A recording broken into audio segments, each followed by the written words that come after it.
Good morning, everybody. Good afternoon. If it's afternoon where you are, good evening if it's evening where you are. Happy Sunday.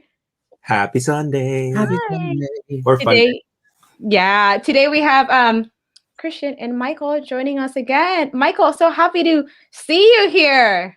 I know. I'm very happy to be back. Uh, The how is last time I was at work, I was like, "Oh man, they're live and I'm here."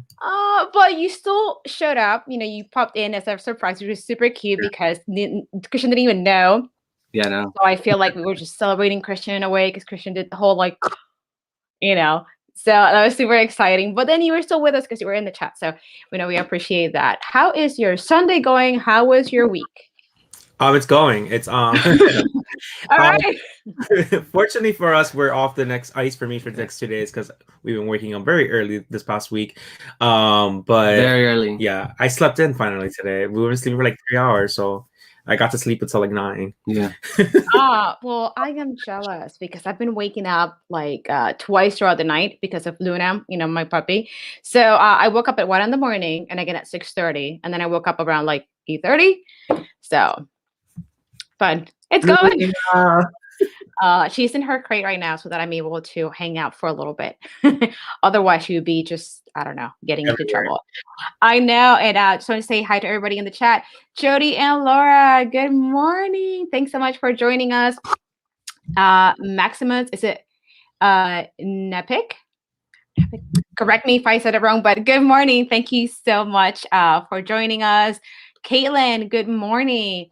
Travis and Stacy, good morning. Ryan the Frog Prince vlog, good morning. Thanks so much for joining us. Today we have another really fun stream. So similar to what we did last week that we kind of talked about Figment. So as we were doing our live last week, we were talking about the new princess minis. We were talking about like which princesses we thought were actually princesses and which were actually technically not princesses. So with that, I believe it's Laura's idea. She was like, we should do a princess or not stream. And I'm like, this would be interesting. So with that said, we're going to talk about whether we think this princess is really a princess or not. That's how we're going to start our stream this morning. And then we're going to do some housekeeping, just kind of talk about some of the Disney collectible news for the week. So Christian and Michael, are you guys ready? I am so ready. I mean, there's going to be ready. I think it's controversial, Oh my goodness. And guys, everybody in the chat, please participate as well. Let me know what you think about this. I actually found this website. Here we go. That is going to talk about the different princesses. And it's pretty interesting because it just kind of gives you a background on just really why they're considered a princess and all that good stuff. So, but before we start reading, about the actual princesses listed here, so we're only really going to talk about maybe like 5 or 6 princesses. So everybody, let me know what you think. So starting with Snow White, Christian and Michael, princess or not a princess? And good morning, good afternoon, bees pop in. Thanks so much for joining us. Snow White. Yes, princess or not? Is she? I remember the movie. I think she is a princess because isn't she? Well, they never confirmed because I don't think she had like a title, like a title or coronation or anything like that. I mean, wasn't her father royalty? You know what? I am terrible at Disney trivia. So if you guys want to kind of give me your thoughts in the chat. So it's cool that I found this website because it really gives you a bit of an insight on the princesses. So according to this website, it says Snow White is a character based on the German fairy tale. Ooh, I don't know how to pronounce this. Schneewittchen. Yep, that thing. It says that Snow White has the honor of being the first princess in the first Disney animated feature, paving the way for all other princesses. Her true love is the prince who is able to wake her from her eternal sleep with true love's kiss. And then at 14, she is the youngest of the official Disney princesses. But it seems that based on this, she got her royalty title because she married into royalty, because she married the prince. Let me know what you guys think. Thank you, Bees. Caitlin said her stepmom was the evil queen. So if she's a queen, that could only mean that she was entitled into royalty. So she probably was already. I just don't True. think that with Snow White they've got into details of I guess the character buildup of who's who. I guess later on when princesses and princes and all this got caught on is when they went more into details. But Snow White, I feel like she was a princess to begin with and became official because she was with the prince, but they never really got married. It was just more of a hello, wake up there, and then let's go. I gotcha. Okay. And that was it. So we were just assuming that they got married. You never know. They probably went on 2 dates and called it a day. I don't know. Who knows? Maybe a spring fling. But that is true. I totally forgot about the evil queen. But I mean, was the evil queen already a queen, and she just kind of married her dad? You see, I don't really know much about Snow White, so that's good that we're having this little debate because I wasn't sure. I mean, I do remember that the evil queen, was definitely jealous of Snow White's, beauty, which was part of the whole thing. So. So with this one, yes to princess, right? Yes. Yep. All right, awesome. So next we have Cinderella. So princes or not? I say yes. Me too. Yes, because she was married into it. She actually was officially given the title. True. Right. Yep. So people in the chat, princess or not a princess, Cinderella. So based on this website, so the Cinderella is based on the European fairy tale of the same name. And then it is based on the French version. And then I'm just kind of skipping through. It says Cinderella is the first Disney princess to have siblings and is 19 years old. Cinderella is the first Disney princess who is married into royalty. She marries Prince Charming. So I thought that she was already kind of like royalty in a way. Wasn't she already kind of royalty? I'm not so quite sure if her father was of royalty. I think he was just like a nobleman, maybe. Yeah, he was just wealthy. He had money. He had a big mansion, I guess. And that is why Cinderella's mother-in-law, not mother-in-law, stepmom, married him for the money. And once he passed away, they didn't have the money anymore. So they were trying to find a way to get more money and as well become into royalty. So that's why they were trying to get into one of the stepdaughters her daughters to Right. marry the prince. Marry the prince. Definitely. I see a lot of yeses in the chat. Zach, good morning. Thanks so much for joining us. He said yes. Travis says he said yes. Kaylin says, princess, she married right. So definitely, I mean, it's cool to kind of see all of this information. So Cinderella married into royalty. So she is technically a princess. And now we have Aurora. Princess or not a princess? I can't remember. Aurora, she was in royalty. She was born into royalty. Mm-hmm. Her parents was the king and queen, and they had a special coronation when she was born, and that's when the Maleficent came in and put a curse on her that because she wasn't invited, she wasn't be participating, so she wanted to say, you know what, I'm gonna put a gift on her, and she's gonna grow up to the age, I think, was it 16 or something? I believe so, 16. Mm-hmm. And then she was gonna be into a very deep sleep, and that's when they put her off to go with the fairies, so that she wouldn't have to face that ending. So yeah, she was born into it. And coincidentally, she married into it, I think, as well. Yeah, no, absolutely. My chat here is kind of lagging a little bit. So Zach says, I can't see any argument for not princess. Yeah, so we're kind of just talking about the different princesses because last week we were talking about the new princess minis.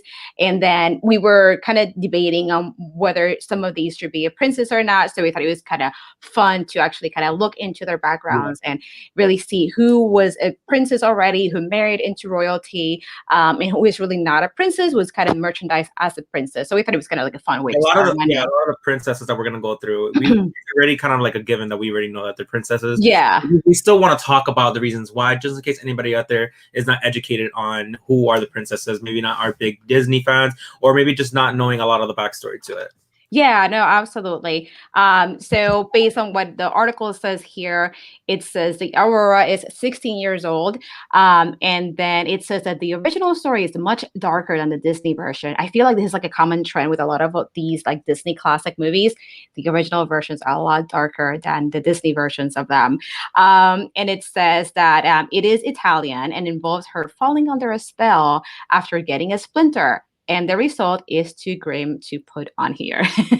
And then it says Disney is based their version on the French version, which was based on the Italian version. And then let me skip through a little bit. It says that Aurora has the purest pedigree of any Disney princess, being the first and only child of a king, and also presumably marries Prince Philip, the firstborn son an heir of a king. So there you go. So Aurora is like the princess of all princesses based on all this that we got, which is pretty cool. Yes. Oh, hey, good morning, Lisa. Thanks so much for joining us. I am good. How are you? For some reason, my StreamYard chat is a little delayed, so I'm trying to catch up with my phone. Here we go.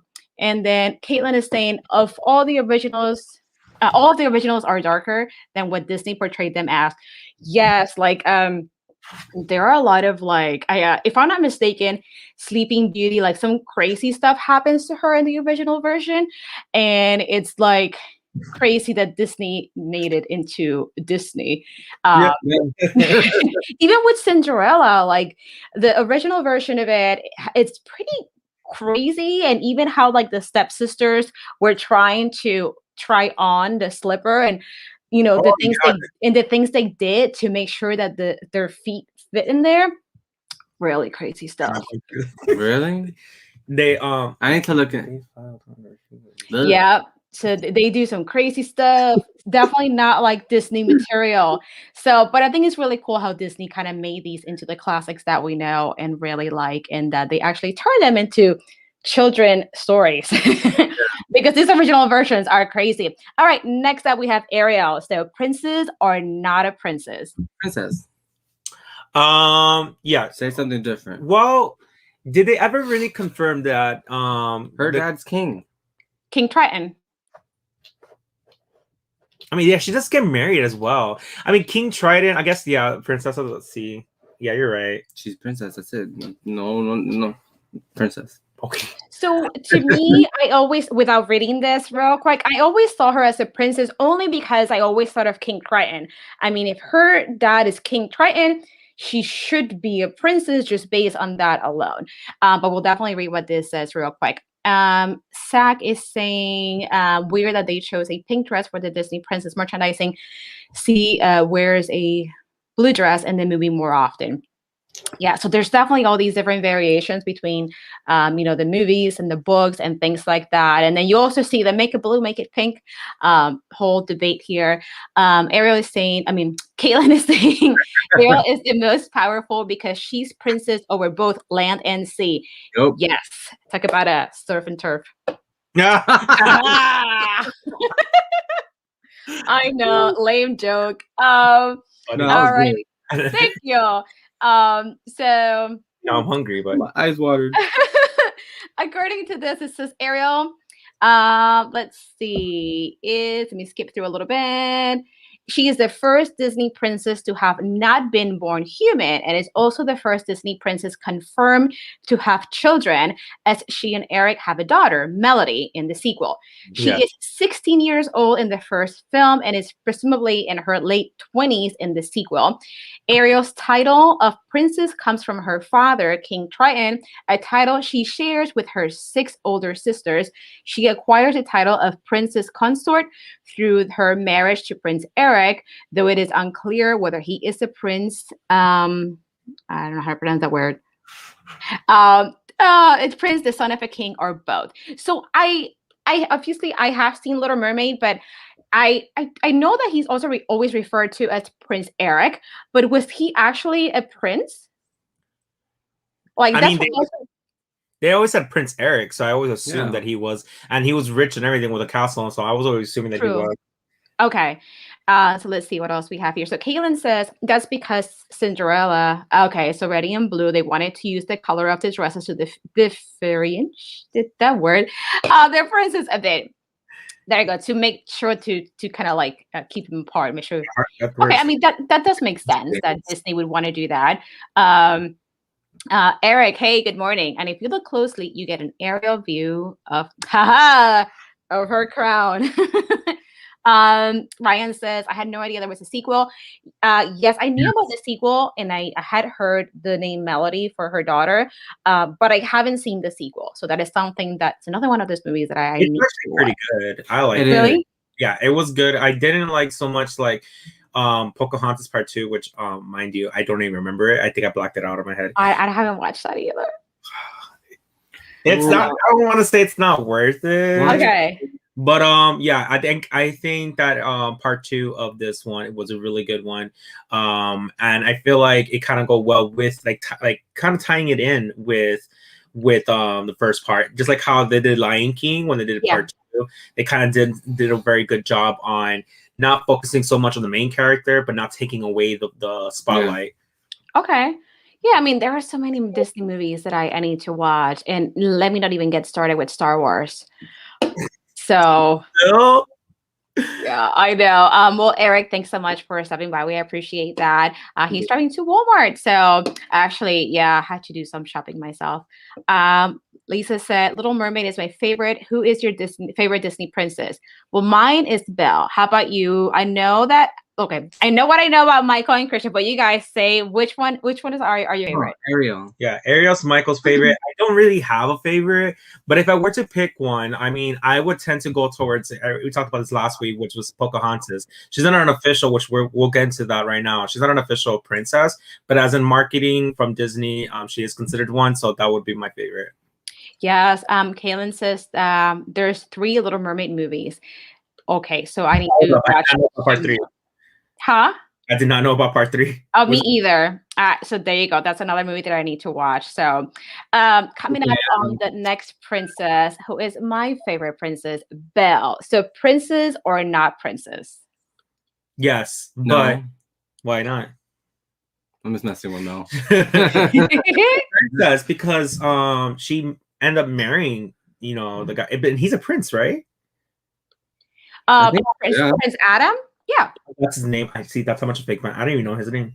So I feel like the whole Prince Adam thing is a bit of like a debate because I've read about this. So they don't say his name in the movie, not that I can think of. This is just something that is kind of like behind the scenes. And I read somewhere that I think during the filming of the movie or something, they kept on referring to bees as Prince Adam in a human form. So I don't think it's like something that like has been addressed in the movies like that, but it's something, it's kind of like one of those it's not pop culture thing, but it's one of those things that you kind of know because you like research your Disney type of thing. So guys, correct me if I'm wrong, but that's what I have heard. And yeah, my chat kind of got crazy on StreamYard, but let's see if I can catch up here. Caitlin says the 3rd Little Mermaid is a prequel to the first movie. Okay, I didn't know that. Candyman, good morning. Thanks so much for stopping by. Happy Sunday.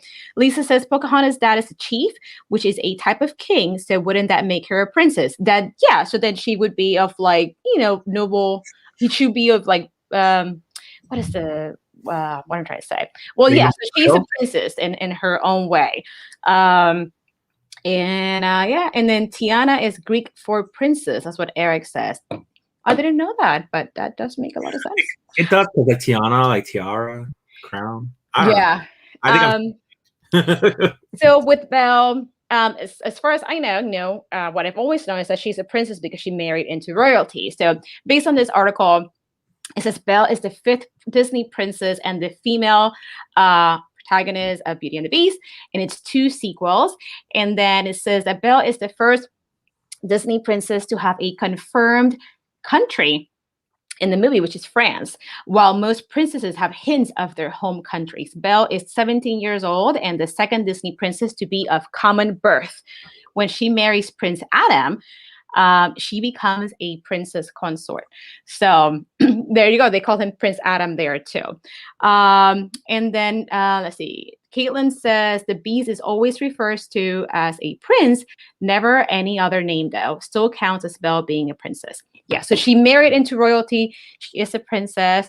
So that's that. So let's move on to our next princess or not. We have Jasmine. Same question. Princess or not? Princess. Yeah, definitely that one because her dad being the Sultan. So definitely. I really like Jasmine because by the time Jasmine came out in Aladdin, she was the very first princess that was different than all the rest.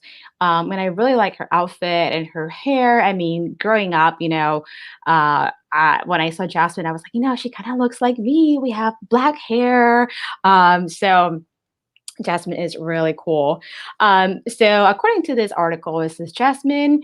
Let me skip through a little bit here.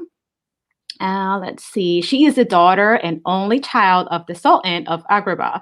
The traditional title styled, I can't pronounce this, but it means princess. And then she says when she marries Aladdin, a commoner,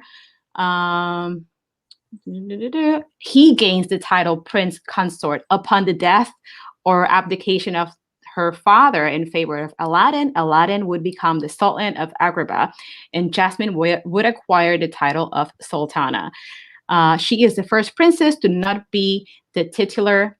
Oh God, I'm butchering all my words this morning.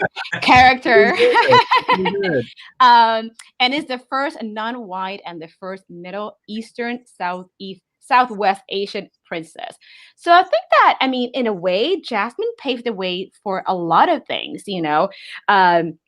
She was the first, I guess, ethnic princess, and she also had a strong presence in the movie. I think it is something that you see a lot too, like in the animated version and in the live version, where she really had, she was really stubborn and she wanted to fight for what she believed in. And I really like Jasmine. She's really cool. I really do like her, and I guess.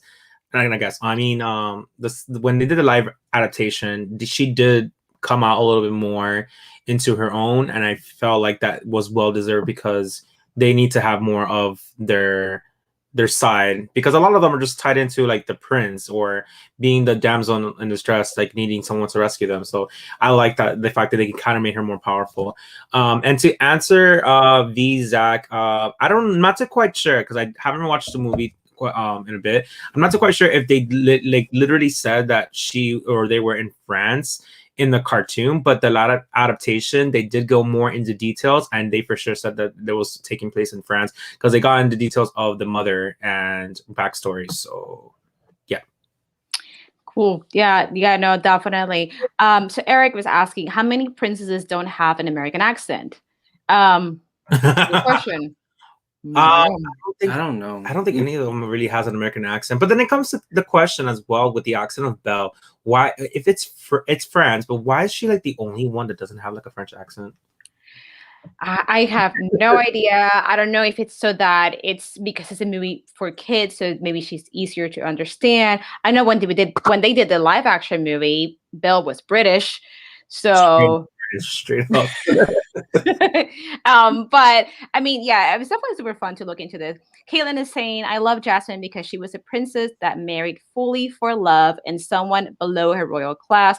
All others before married royalty. And exactly. It's true because I feel like Jasmine could have definitely ruled Agrabah. Or I know that some things kind of had to be changed, but oh yeah, she didn't need a man or anyone really. And like Caitlin said, she really truly married for love, and she didn't care that Aladdin was a commoner or a thief. So yeah, it was pretty cool. Next on the list, we have your favorite Christian, Pocahontas. We kind of touched base on Pocahontas a few minutes ago, but princes are not a princess.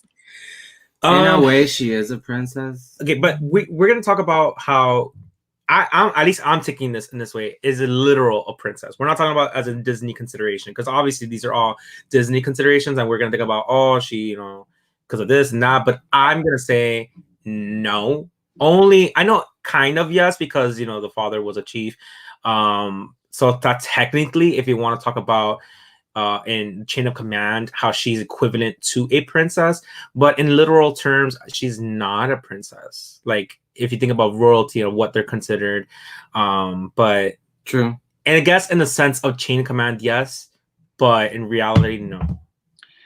So, what do you think about that, Michael? Before I give my thoughts on that. Well, I agree with him. Okay. I agree.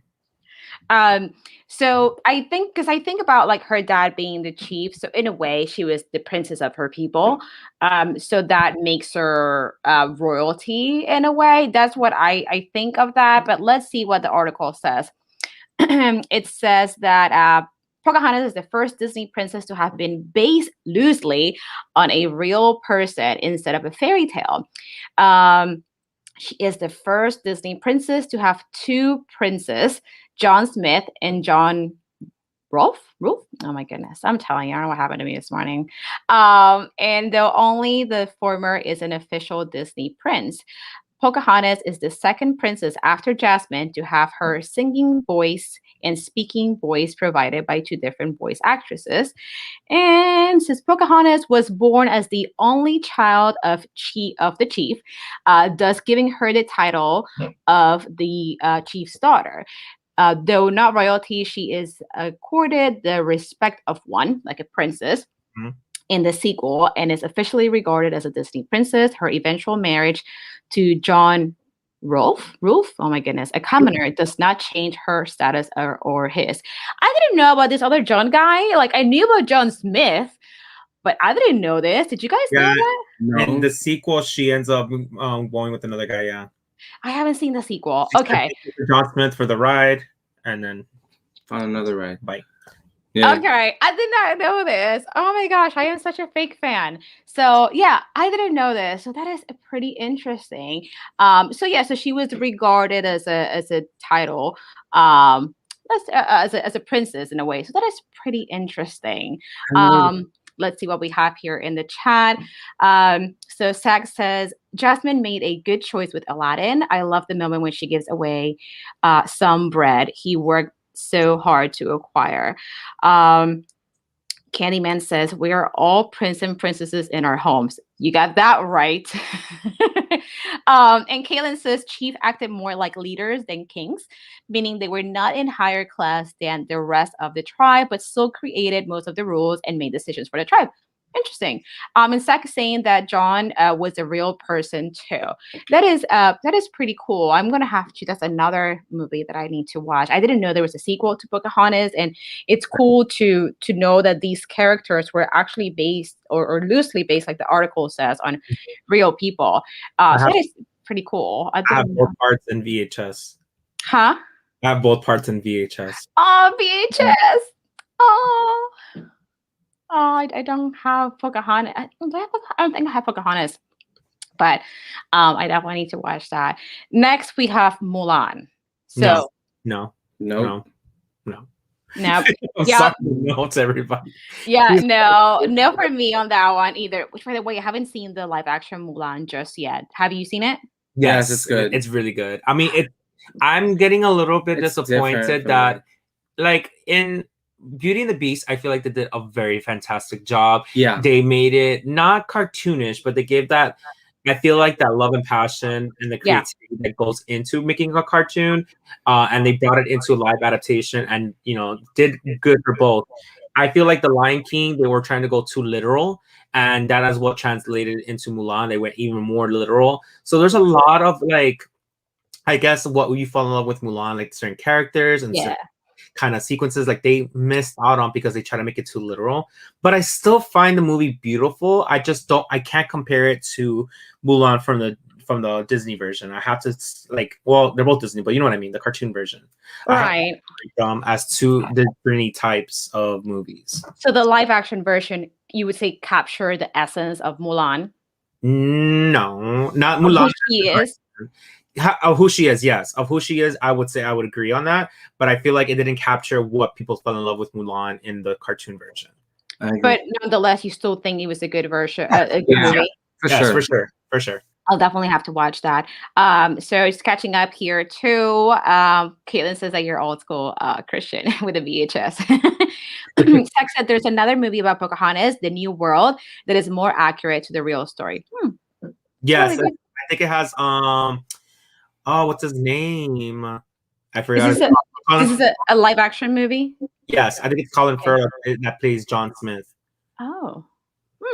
It's not old, but it's not recent. It's probably like 10 years old, I think. Oh.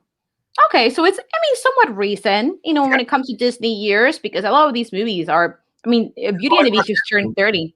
It's not Disney. It's like someone else who made it. Like, okay, yeah, it hasn't been Disney at all. I wonder if I saw it. That name sounds so familiar. The New World. I'm gonna have to look into that. Kayla says I've never seen Mulan. Oh, it's a good movie. It's been a long time since I saw Mulan, but it's a good movie. Danielle, Mickey's Girls. Good morning. Thanks so much for being here. See, but this is why I don't think that Pocahontas is technically royalty. Yes, she is equivalent in her tribe. Right. And that's the only reason why I would say yes and no. But the reason why I'm leaning again or even mentioning no is because she's more seen as appointed to have this special of leadership and honor that goes with that. But so does Mulan. Mulan is technically not of any kind of royalty in blood or in marriage, but she is appointed into a respectful position and people do look up to her. And in her little tribe, she's now seen as this hero, as this person to look up to, admire, and very upstanding. So even in the fact in the beginning, she wasn't looked upon like that. By the end of the movie, she earned everyone's respect. Yeah. So if you want to based on the respect and leadership role, I feel like Mulan and Pocahontas both takes that. They both want to live up to their father's honor and as well of their people. But the only difference is that on Pocahontas, she actually has some type of leadership role based on blood because her father was chief. Right. And that's the difference. But there was never an official term. And in reality, like if you want to consider what is considered royalty and what's not, they both don't have that title. And that's the reason why I made my decision on Pocahontas because of Mulan, because it would be kind of hypocritical that I would say Pocahontas is yes and then Mulan no, when in that sense, they both have that kind of like respect of the people. Yeah, I love that explanation. Mic drop. Like, I think it was great because you're right. I mean, I always thought of Pocahontas as a princess only because she is the daughter of a chief. But as we're talking, all of us here, and I think Kaylin was explaining, it was chiefs and all that. It was not necessarily like royalty, but is more of like a title out of respect. Like you were saying, like people admire them, they respect them, they kind of bring like the law and order to the tribes, to the community. So in that sense, she was kind of regarded as a princess, but wasn't necessarily a princess Pocahontas. So it's cool that we all discuss that because to me, she was a princess, but I didn't really think about what being a chief necessarily means for a community or a tribe. As far as Mulan goes, I do see what you're saying where she, you know, her community respects her of what she did for her dad, for her people, and just really the respect that she earned based on her actions. But for some reason, I don't really see Mulan as a princess because I don't know, maybe because I don't know why. But I think it's cool that Disney made her into a princess because I mean she does have a strong presence, you know, with everything she did for her people, and you know she's strong and you know, and independent and all that. So trying to catch up here with the chat. Hey, Cleon, good morning. I'm Mary from the Siskatiers. Good morning. Sexing. There's another movie about Mulan too. Mulan, Rise of a Warrior. It's from China and has nothing to do with Disney. I know that if I'm not mistaken, I believe Mulan was actually based on like a real person as well, but very loosely. Yeah, I think it's based on a real person or a type of myth. I forgot what it is. Like, yeah, no, it's a lot of information that was going based on it, but I know that there's stories of Mulan before Disney has presented that. Yeah. So according to the article, it says Fa Mulan is the title of, you know, she's the main character in the movie. And there's a sequel, Mulan 2, which I have not seen the sequel either. She is the first Disney princess to be based on a legend and the second to not be based on a fairy tale like like Pocahontas, kind of based on a fairy tale, I guess. And it says that Mulan is to date the only Disney princess who does not hold the title of princess in one form or another. However, she does earn the non-noble title of imperial consort. Her eventual marriage to General Li does not grant her any titles either. Mulan and Shang are the only non-royal Disney couple in the Disney Princess franchise. So that is pretty cool. That is pretty cool too. So Eric is saying it was inspired by a legendary figure. And Zach says Mulan is an old legend. The history is lost. We'll never know if she was a real person or not. So that is pretty cool. I feel like we need to look into Mulan some more. Yes, I love the story that was behind it, and I do like how they presented it, in both in the cartoon version and the live adaptation. But I do as well see that Mulan, I don't think gets enough attention in the marketing or even in like creating more stories about her or going into further details, because we go a lot into Ariel. There's so much things that goes into Beauty and the Beast and so on and so forth. But I feel like Mulan and Pocahontas sometimes, and especially Tiana, who's still fairly new, don't really get much more in details, or at least more in the marketing of Disney. So I do like the fact that we're going over these. Danielle from Mickey's Girl was saying, and all this time I thought she was a princess.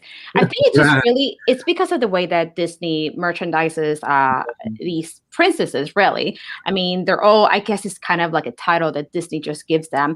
But kind of talking about another character. So Tiana, princess or not a princess? Yes, princess. Because she marries him. Yeah, she marries him. So she marries into royalty. Yes. Yeah. Yep, I agree with you on that. So Tiana made history as the first African-American Disney princess. She is the third to be married into her title. Commoner-born, Tiana becomes princess consort upon her marriage to Prince Naveen, the eldest son and heir of the King of Moldonia. She is the most modern of all princesses due to living in the 1920s in New Orleans, and is the first American and first Black princess. So Tiana paved the way for a lot. Like, she is like,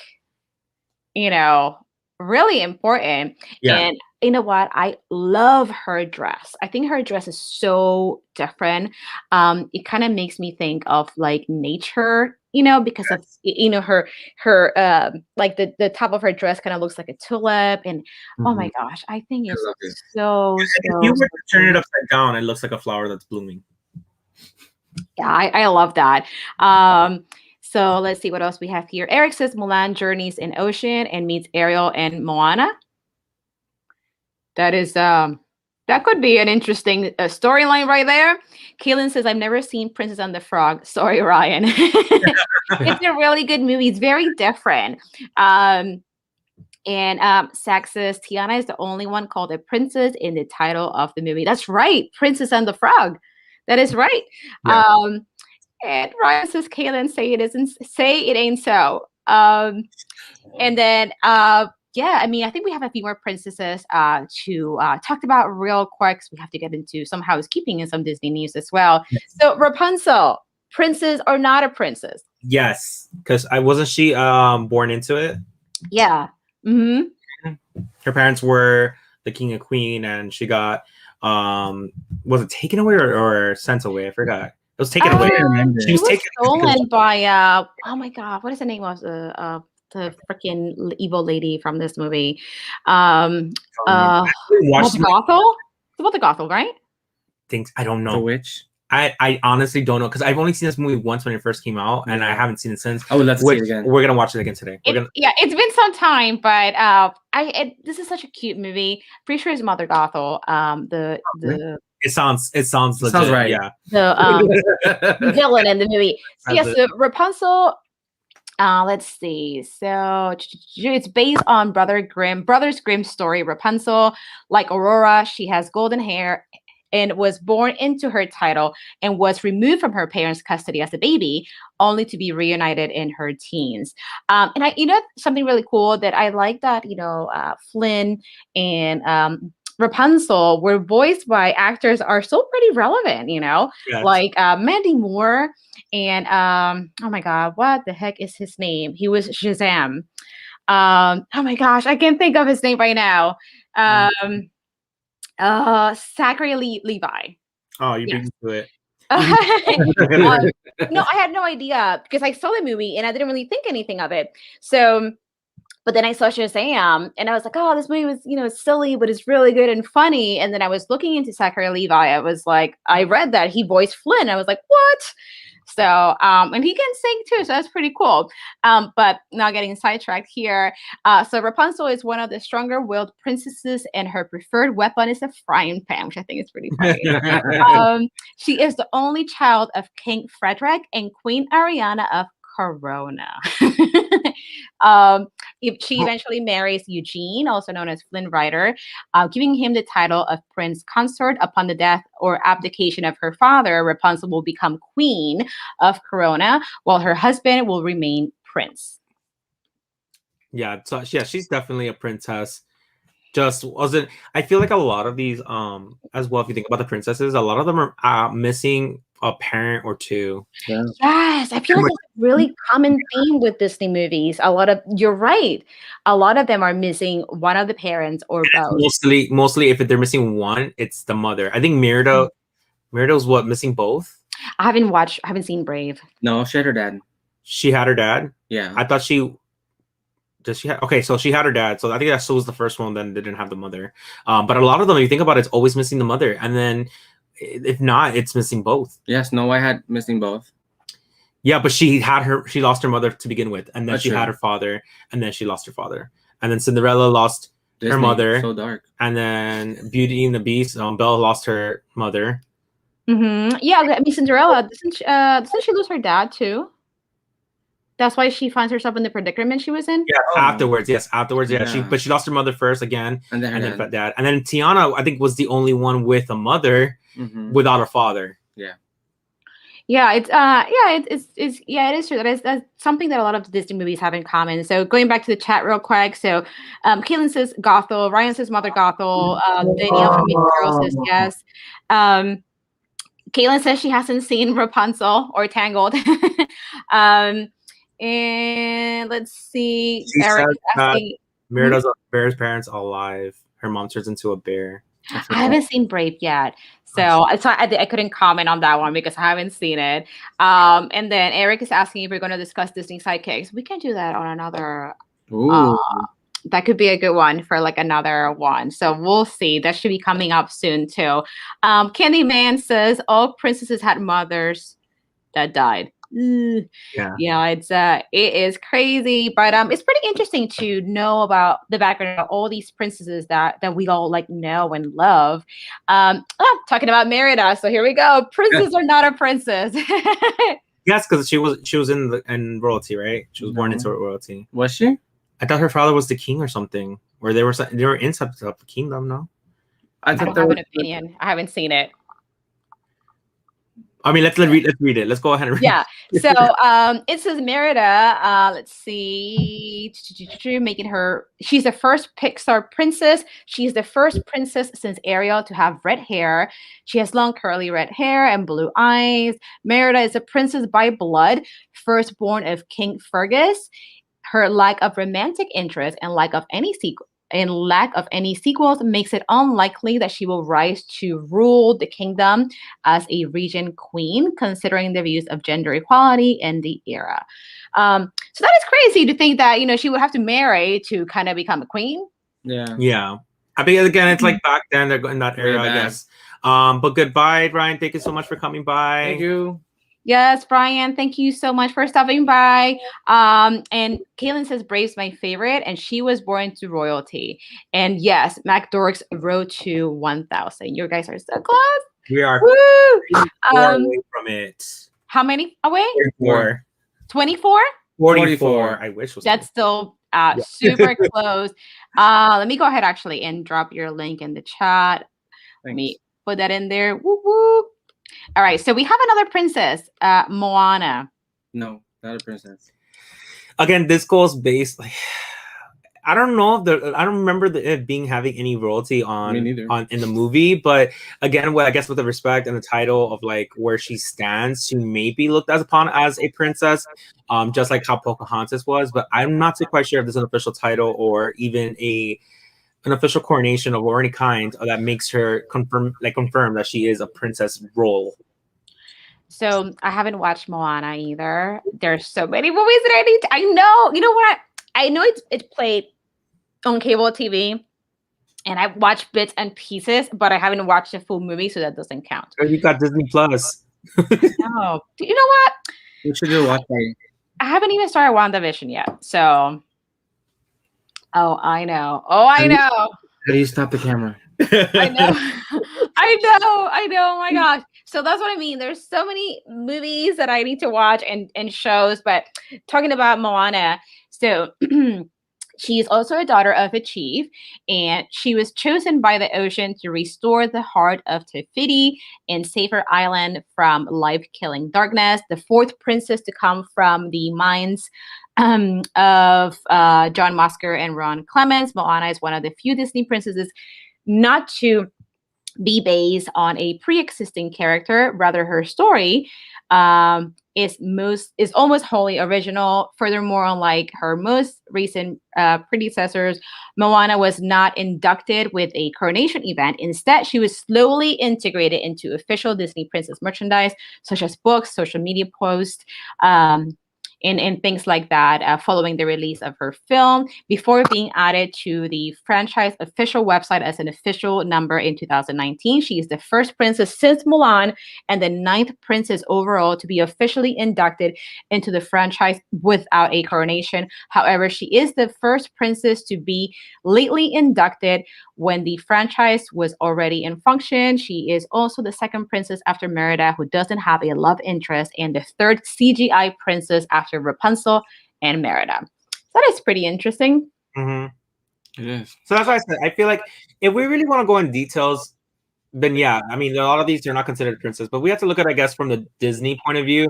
And the reason, I guess, why they are all considered as princesses is because they are women of power. I would say that. I think that's what Disney is aiming for. That it's women of power, and I think Moana, if you want to look at that, then yes, Moana belongs on that list.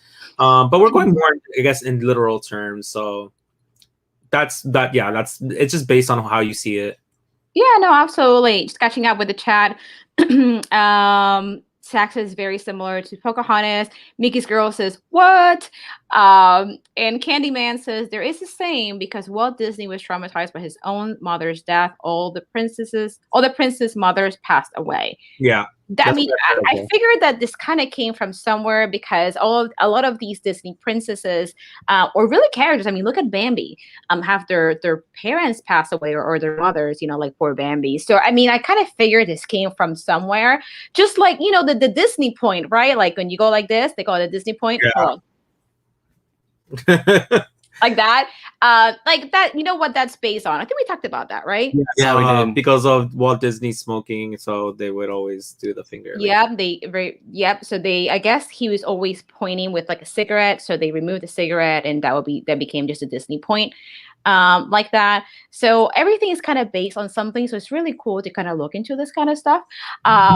And we're almost done with the princesses. The next one or the last one we have is Raya. I haven't seen the movie. It doesn't seem like there's too much information. It just says that she is the main character of the movie, Raya and the Last Dragon. We don't really have any information. So if you guys have seen the movie and know whether Raya is the princess or not, let us know, because right now it's just like a big question mark. Yes. Spoilers, no. And then last but not least as well, I don't know why they're not on the list, but where's Anna? Exactly. Yeah, I was asking that. I was gonna say right now. So where's where's Elsa? Elsa's and a queen. Anna? Right.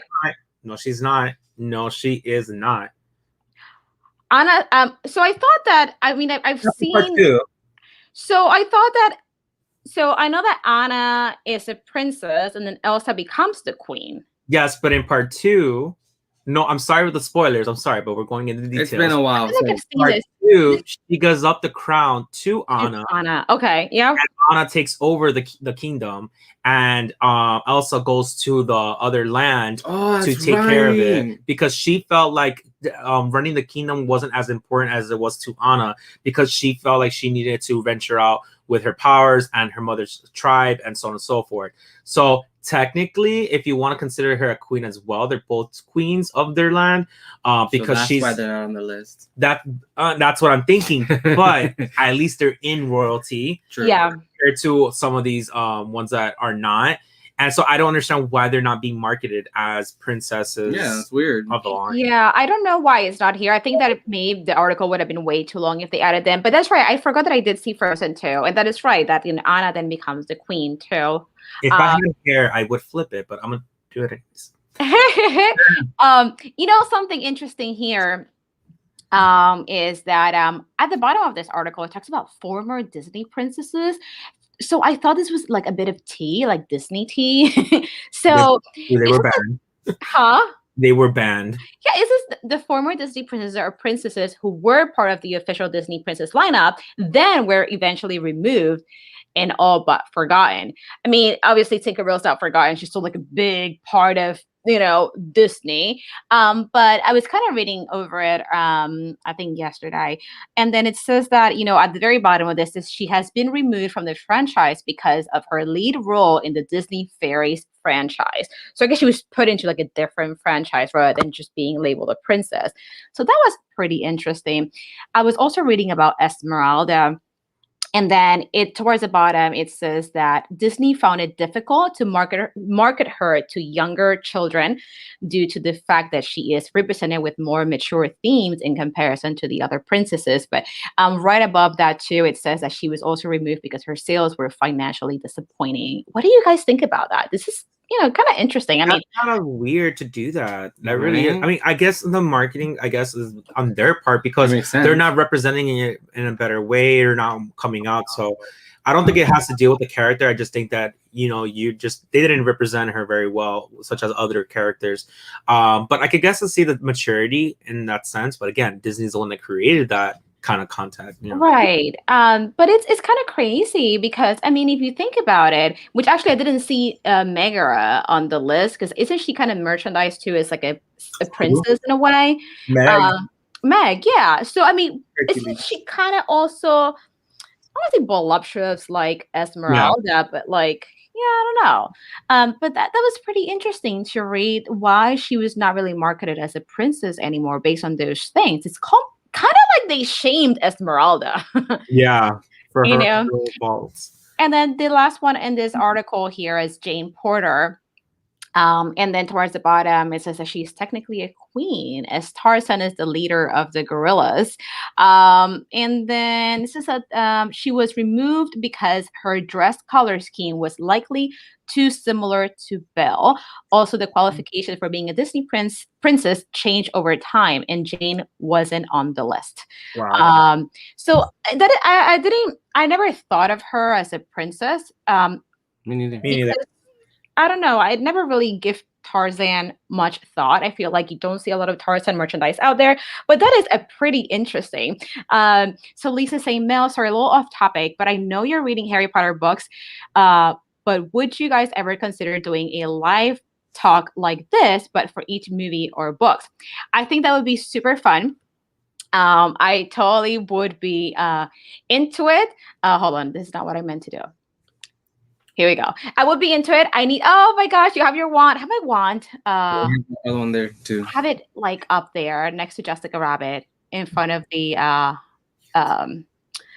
Dapper Dan. I couldn't think of the word.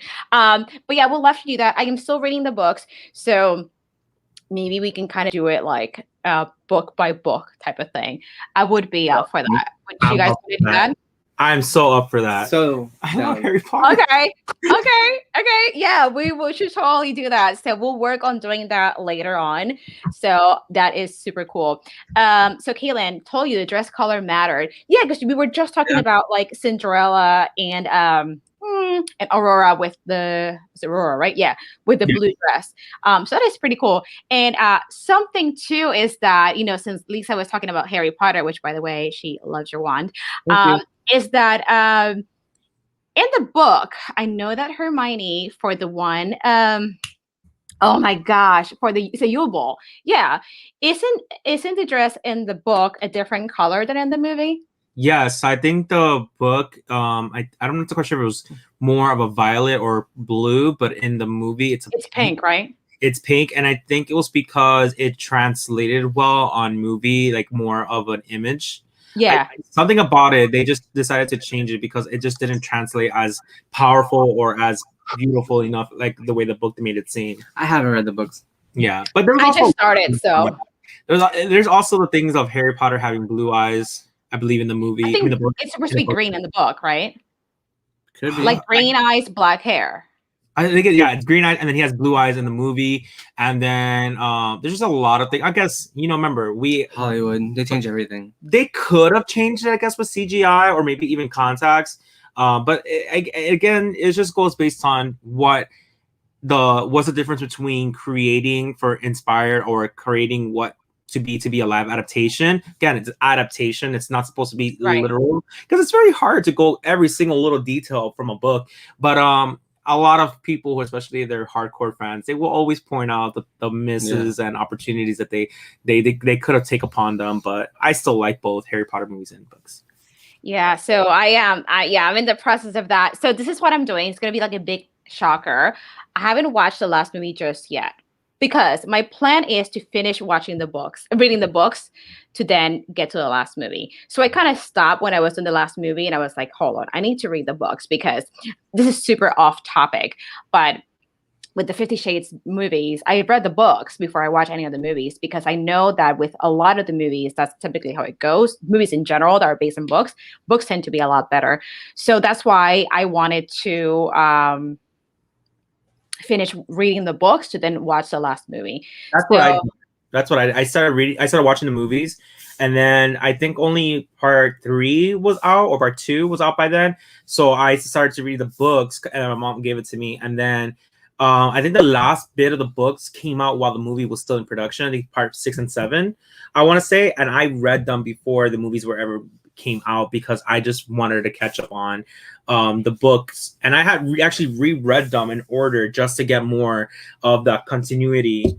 And the books are such more in details, so you're doing an awesome job on doing that, because watching the movie you'll get, I guess, more of a thrill and kind of get more of that feeling of Harry Potter. Yes, because I feel like with movies that are based on books, once you read the book, a lot of things are presented in the movies as like subtle hints. But once you read the book, you're like, oh, I totally know what this means. Yeah. Even though in the movie it might be represented for like 30 seconds very briefly, but because you know the details of the book, like you already know. So that's why I'm doing it that way. I sound like the biggest fake fan, but that's why I haven't watched the last movie, because I want to try to get to the books. Lisa was asking, what book am I on? So I am finishing Chamber of Secrets.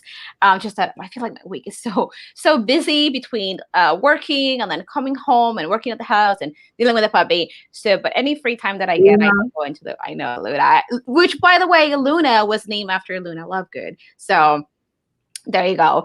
And so she said, I started with the movies and I'm currently reading the books. Are you doing a book club? No, I'm not doing a book club, but I'm trying to finish reading it. I did join a bunch of like groups on Facebook, just so that way I can kind of maybe see some I guess some takes on different scenes, or just to kind of stay up to date with like merchandise and things like that. So yes, I'm a dork. We're all dorks here. Michael needs to read the books.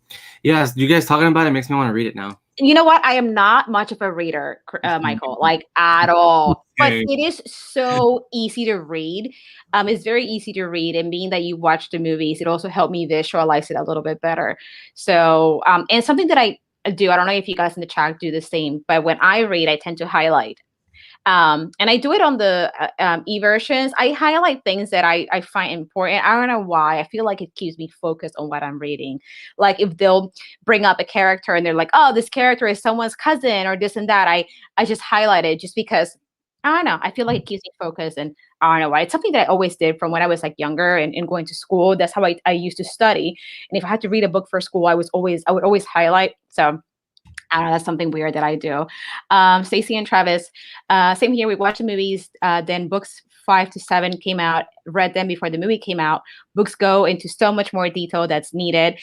Movies are great, but the books are at that extra. Yes, I agree. I have no free time because I have to catch up on YouTube videos. That makes it so hard too. Like I try to catch up also with YouTube videos too, to support everybody in the community. And sometimes it makes it so like hard. So when I don't have time to watch videos, if I see someone's live, like if McDurk's are live or if Eric's live and I'm available, I'll try to jump into the live stream and just support because life gets crazy. Yeah. So yes, it does. And I always have a horrible try like to juggle watching everybody's videos and also doing what we need to do behind the scenes. So I still have 4 more videos to watch for the boy swap from yesterday. I'm not going to go more in details, but we also did another swap this past week, and we still haven't watched the videos. you know what? I did watch. I watched The Voice of the Kingdom. I watched your video and I watched Irresistible's Magic because you sent to Brad. So I still need to watch some other videos. So, and hey, Kenneth Bird, good morning. Thanks so much for joining us. You know, talking about YouTube real quick, I just recently found out, like literally yesterday, that watch time from shorts does not count towards monetization. I did not know that. So I should start looking this way and be like talking to you, why? Because apparently I look to the side too much. Oh. This is like a sore subject. I needed to bring it up at least one time. Oh no. This is like a sore subject. Oh, but like I'm over it. but I know that you have your monitors like right here. So like, you can too right for our like videos here, we get to watch it on our iPad, so it's in front of us. But in the other room, thank you. We have our TV set to the side, which I know it's a bad angle, but the way that the room was made wasn't for making videos. It was more to like relax and like go in there. So the TV's to the side, so that if you were to like lay down, because we have all our stuff, animals, whatever you want to call it, plushies. I'm just used to calling stuff animals on the floor with the cuddlies, so you can lay down on them watching TV. So I figured when we start recording in there, we can do, because we record on our phone, we can do screen mirror, and we have the TV there, so we get to see them as in a sense of a monitor. But I always didn't really think that it would be, I guess, distracting, but apparently it was pointed out it was kind of distracting. So I will take that feedback, and then we'll probably do something. I was thinking about moving it anyway, so we'll try to see what we can do to have it. We'll film on the other wall. Or that. Oh yeah, someone left a comment on one of Christian Michael's video pointing out that they look to the side. So that's why I said it was like a sore subject. But you know what? Like I know what you do, because a lot of people do that. Like I don't have it set up as nice, so I don't have my monitors here. I just have my laptop and then my phone. But a lot of people tend to do that because that's how you can kind of like make sure that what you're filming looks right, it's focused. So like I know why you do it. So, but with that said, let's do some housekeeping and talk about some Disney news, which is what we typically do here. Woo! All right. So the first thing I wanted to start with is, have you guys been on Mickey and Minnie's Runaway Railway? I don't know. I don't remember. I want to say yes, but I'm not too quite sure what it looked like. It's been such a long time since we've been to Disney. So it actually reprised the Great Movie Ride at Hollywood Studios. And on actually Monday night, I found out that all these pins from the Runaway Railway were released. There's going to be, I believe, 7 pins in the set. And I believe they're all going to connect like a train. As you can see, there's like little hooks there. So 4 of them are released through Box Lunch. The first one is this one right here. This one features Goofy. And as you can see, it has a little thing in the back where you can hook up another pin there as a tray, which I think is such a cool idea. It's $12.90 per pin. This is one of the pins released through Box Lunch. So we have Goofy. We also have Mickey, which looks super cute. He looks a little scared there. And then it's also $12.90. And then also, we have Pluto. We were just talking about Pluto backstage. And I think it's so cute. And I like that, the Runaway Railway, it still kind of reminds me of the Great Movie Ride. It still has kind of like the same feel when you sit, in the seats of the ride. It still reminds me of the Great Movie Ride, which I miss terribly. I think Runaway Railway is really cute, but I think I would have kept Great Movie Ride. I don't know. I feel like it has like that nostalgia feeling to it. And the 4th pin released through Box Lunch is Daisy. So again, $12.90 for the pin. I think they are super, super cute. Danielle says she loves the ride. I have 4 pins in the set. So those are the 4 pins released through Box Lunch. Caitlin, I will not spend money this morning. I will not spend money this morning. I forgot to tell you. She was like, please send a message to Mel. Tell her that I spent about $40-something because of the live. Oh my God. You know what? That happens to me too. Like, what was it? Like a few weeks ago when I found out about the Loungefly pin. I think Travis was the one that told us about this. I spent $25 right away. And then it happens to me in different streams. Last week, I was on a stream with Mickey's Magic. I was with Meg, Brian from Disney Pins blog, Donna Jaworski, It's Always Sunny, and Lauren Travels. And we were talking about pins. And that's when I found out about these pins because Ryan from Disney Pins blog. Now he kind of works with Disney, not for Disney, but kind of like with Disney in the development of pins and things like that. And I believe that the company he works for were working on these pins for Box Lunch, which is like a joint effort with Disney. Long story short, he said that on the stream, as soon as the stream was over, boom, I went right over to Box Lunch. I bought all these pins, $12.90 a piece. And I also ended up buying a Harry Potter shirt. So I spent like, I don't even know, like $70 right after the stream. So I totally get the feeling. All of these lives where we talk about like merch, I feel like if it's a fandom that I like, you know, Disney, pins, pops, Harry Potter, that means that my wallet is going to hate me. And Lisa is saying, would you guys ever consider visitors here at Disneyland once it reopens? I will love to. Yeah, McDorks beat me to it. I've been to Disneyland once, 2 years ago, 2019. I went for the very first time. Crazy thing is that that's when the castle was getting like some work on it. So the castle was covered. It had this like big like cardboard picture of the castle covering it. So I was super bummed because I really wanted a picture of the castle, but I have a picture of like the board. But it was really cool. So I would definitely love to go back to Disneyland at some point. I definitely had a good time. It's really cool to actually go and see where everything started.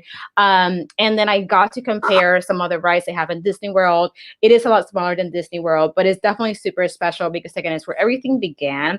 And they also have some rides that they don't have in Disney World anymore. Like they don't have Mr. Toad anymore. It was replaced by Winnie the Pooh in Disney World, which is a sore subject at my house because my husband loves Mr. Toad. And then, of course, in Disneyland, they also have the Roger Rabbit ride, the cartoon spin. So they have a lot of cool stuff there. I feel like their Pirates of the Caribbean ride is a lot nicer than the one in Disney World. But then at the same time, I feel like Splash Mountain in Disney World was a little nicer than Disneyland. But Disneyland has a lot of cool stuff. Like It's a Small World is really cool because it has some of the actual Disney characters mixed in within the ride. So there's a lot of cool stuff in Disneyland. Food is delicious over in downtown Disney. I really like that both parks are literally like across from each other, that I can walk from one park to the other instead of having to take a bus. So I really like that too. I really like going to Disney California Adventure and getting on the Ferris wheel. That was a really neat experience. It's a little scary because the little gondola we were on in the Ferris wheel was one of the ones that rock. So it was a little scary, but it was definitely super fun. I definitely want to go back at some point. So I'll definitely let you know. And all of our friends that live in California, when we go back to Disneyland, and hopefully we can drag McDorks with us. I would love to go. We've never gone to Disneyland, and we've been dying to. So if it wasn't for the pandemic, I probably would have gone last year or this year, because we're getting more into Disney. And I'm telling you, we really want to venture out and finding out different things about Disney. So Disneyland was one of those things that we wanted to go to. The next one would be Paris. Yeah. I do want to go to Paris, and Shanghai, and oh my gosh, yes, we need to do this. We need to plan. Let me know. We'll go together. French. Good morning, Nathan. Thanks so much for joining us. Now, talking about these runaway railway pins, there is also going to be a little gift for D23 members. This is going to be a free pin, which I love free. $3.99. So this is a free pin. It's kind of like a standalone pin. So as you can see, it doesn't like hook up to the train. It is Pluto. He is holding this really cute picnic basket. This is going to be available in store at your local box lunch. And it is a pin that you can get starting on April the 5th. You have to go through D23's website and register to redeem it, because you do print this voucher, with your membership, that you can go take to the store and get your free pin. That is really cool. The only thing is that I find it a little inconvenient that you have to go to the store, because I wish I could just redeem it through the website. Just give me a code so I don't have to go anywhere. I just bought the 4 pins from Box Lunch through the website. I don't see why we don't have a special code to redeem it online too.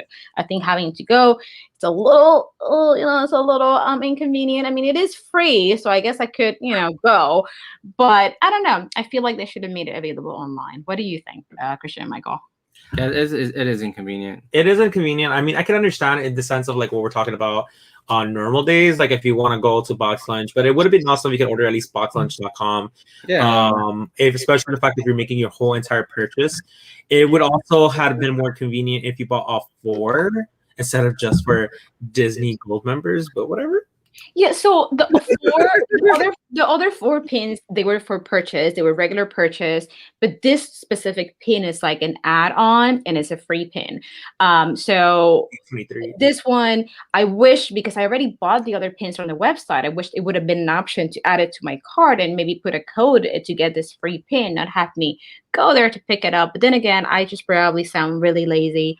It is free. I mean, I guess I could just go there, but I don't know. You're driving all the way over there. Is it really free?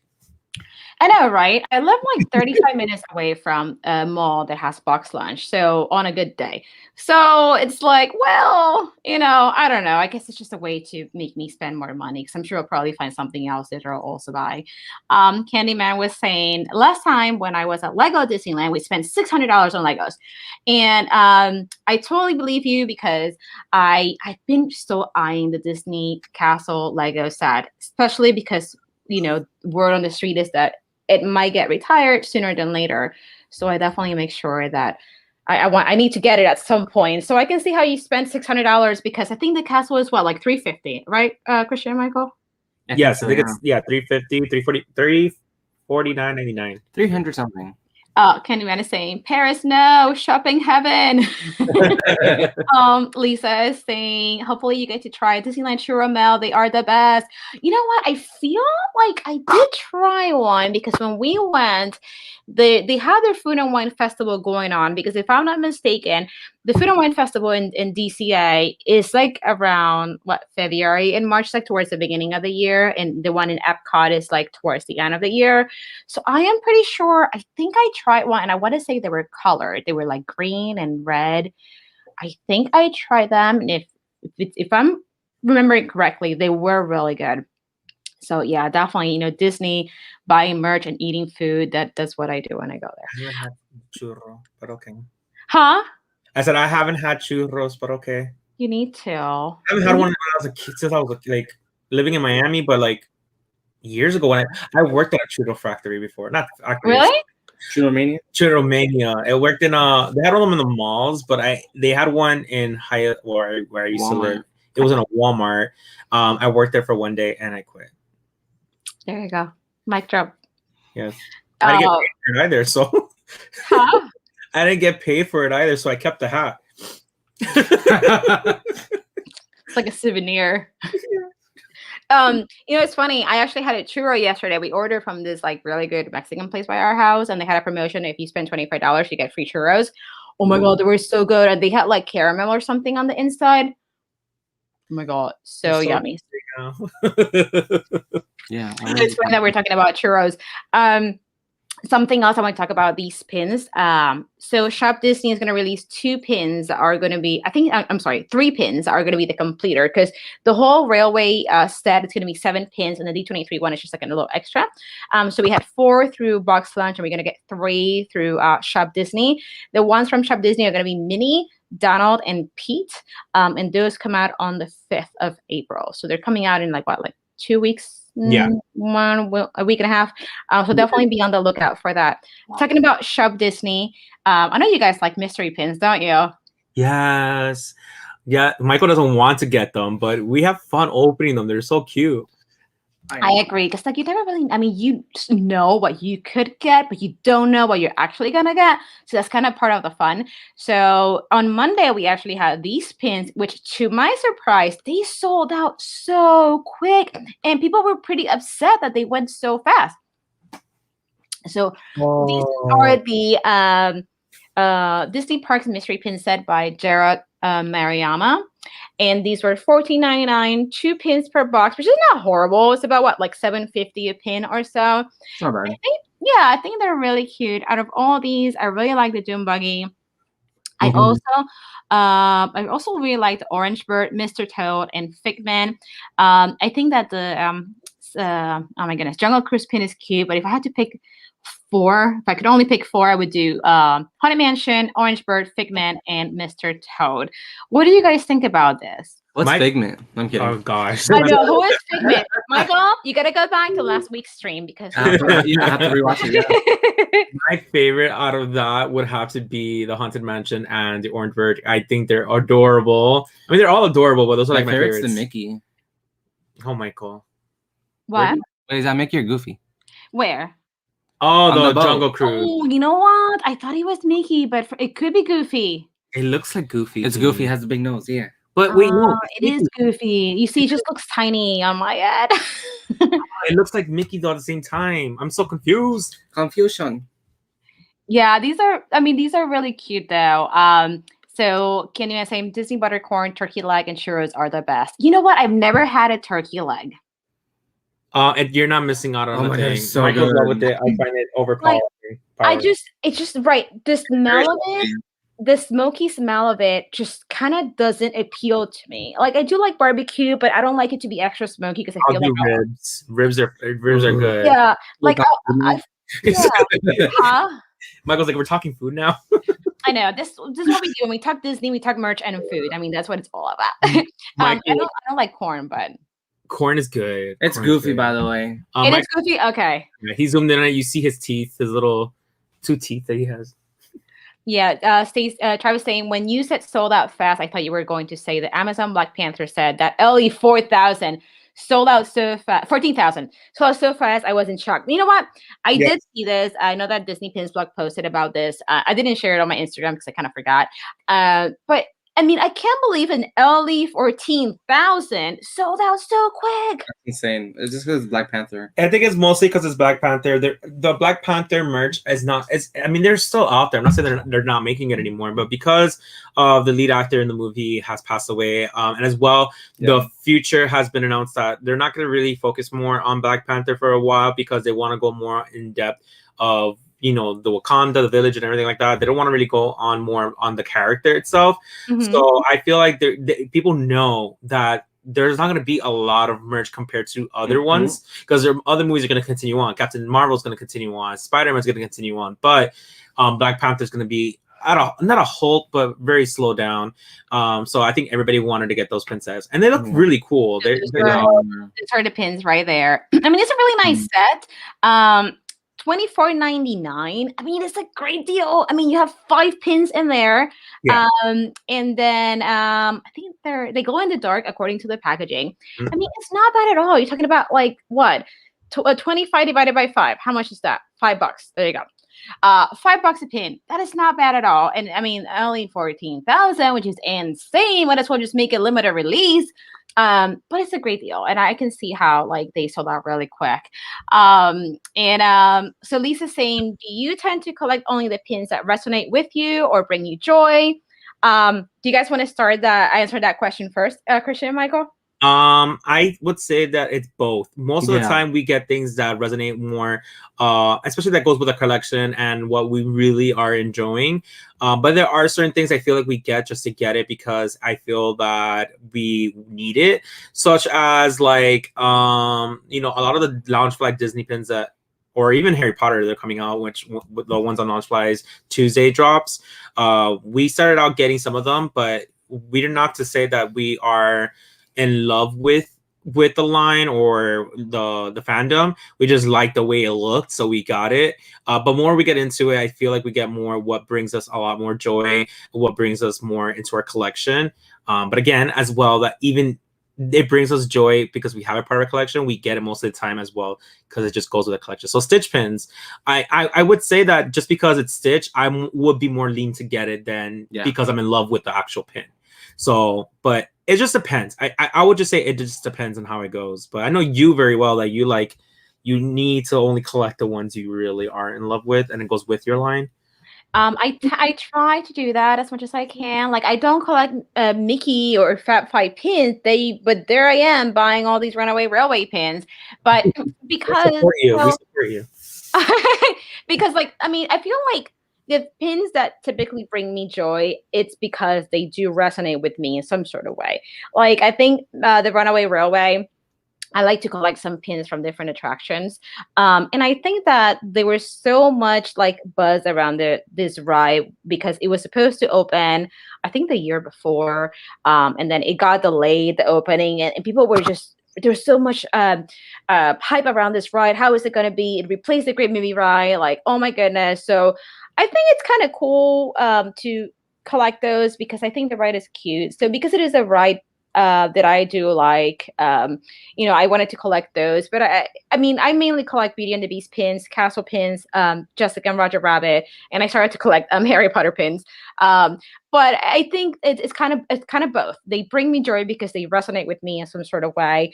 But if it's not something that I necessarily collect, like Beauty and the Beast or Castle or things like that, then it's something that I enjoy, like like Haunted Mansion. I do have a small collection of Haunted Mansion pins, very small. Pirates of the Caribbean. So I think it's like a little bit of both, and I think it's always exciting to see what's out there. But talking about pins, let me actually stop sharing my screen. Hello. I know I showed you this backstage, but I don't think I showed it to everybody in the chat. So this is one of the Runaway Railway pins. I think it's like really cool, and I love how you can connect them. You see the little hook is right there, and then here where the other one kind of like goes. I think it's a really cool concept, and something I'm actually going to do a video on this. But something cool is that the back of this pin is actually like the back of like a regular pin you would buy at Disney. The Mickey waffle pin on the back is not just like the solid metal back, which is what you typically see when you get pins at Box Lunch. They don't typically have the Mickey waffling, and then it does have the regular rubber Mickey head on the back. So I thought that was really cool. Is there a reason why that one hit Box Lunch? Do you know, or is just there's no reason? So as far as I know, it was just like a joint effort between Box Lunch and Disney. I don't know if they'll be collaborating more in the future, but this one, because you have to get some from Box Lunch and some from Shop Disney to make the set. So I think it's just like a joint effort.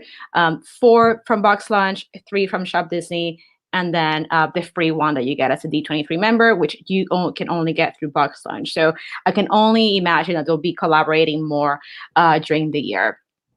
Travis says, Runaway almost like the NBC train.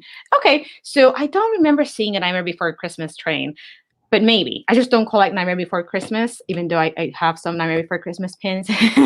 But another thing that I wanted to talk about is Pop. Yes. So actually, yes. Christian is the one that told me about this because Christian and Michael are my source for like pop news. So let me go ahead and try to share my screen real quick. So I know we talked about this before. This is the Enchantress Funko Pop, which is going to be released for the WonderCon next month. So I am so happy to finally have a look at the pop. Because I was wondering, what is this going to look like? And I think it's really cute that she's holding the rose and her little magic wand.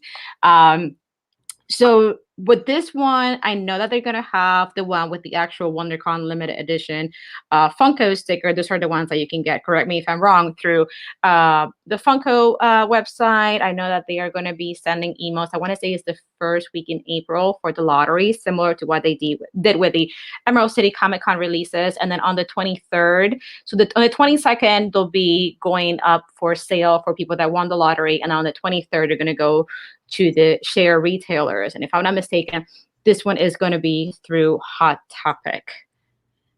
Yes, it should be Hot Topic. Yeah, it will be shared.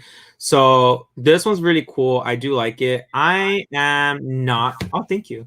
Uh, I'm not. Listen, if you watch our videos, I'm the type of person to always nitpick on the smallest details, what should change. So I don't mean to always sound like a negative Nancy, but I am in love with this pop. Am going to get it.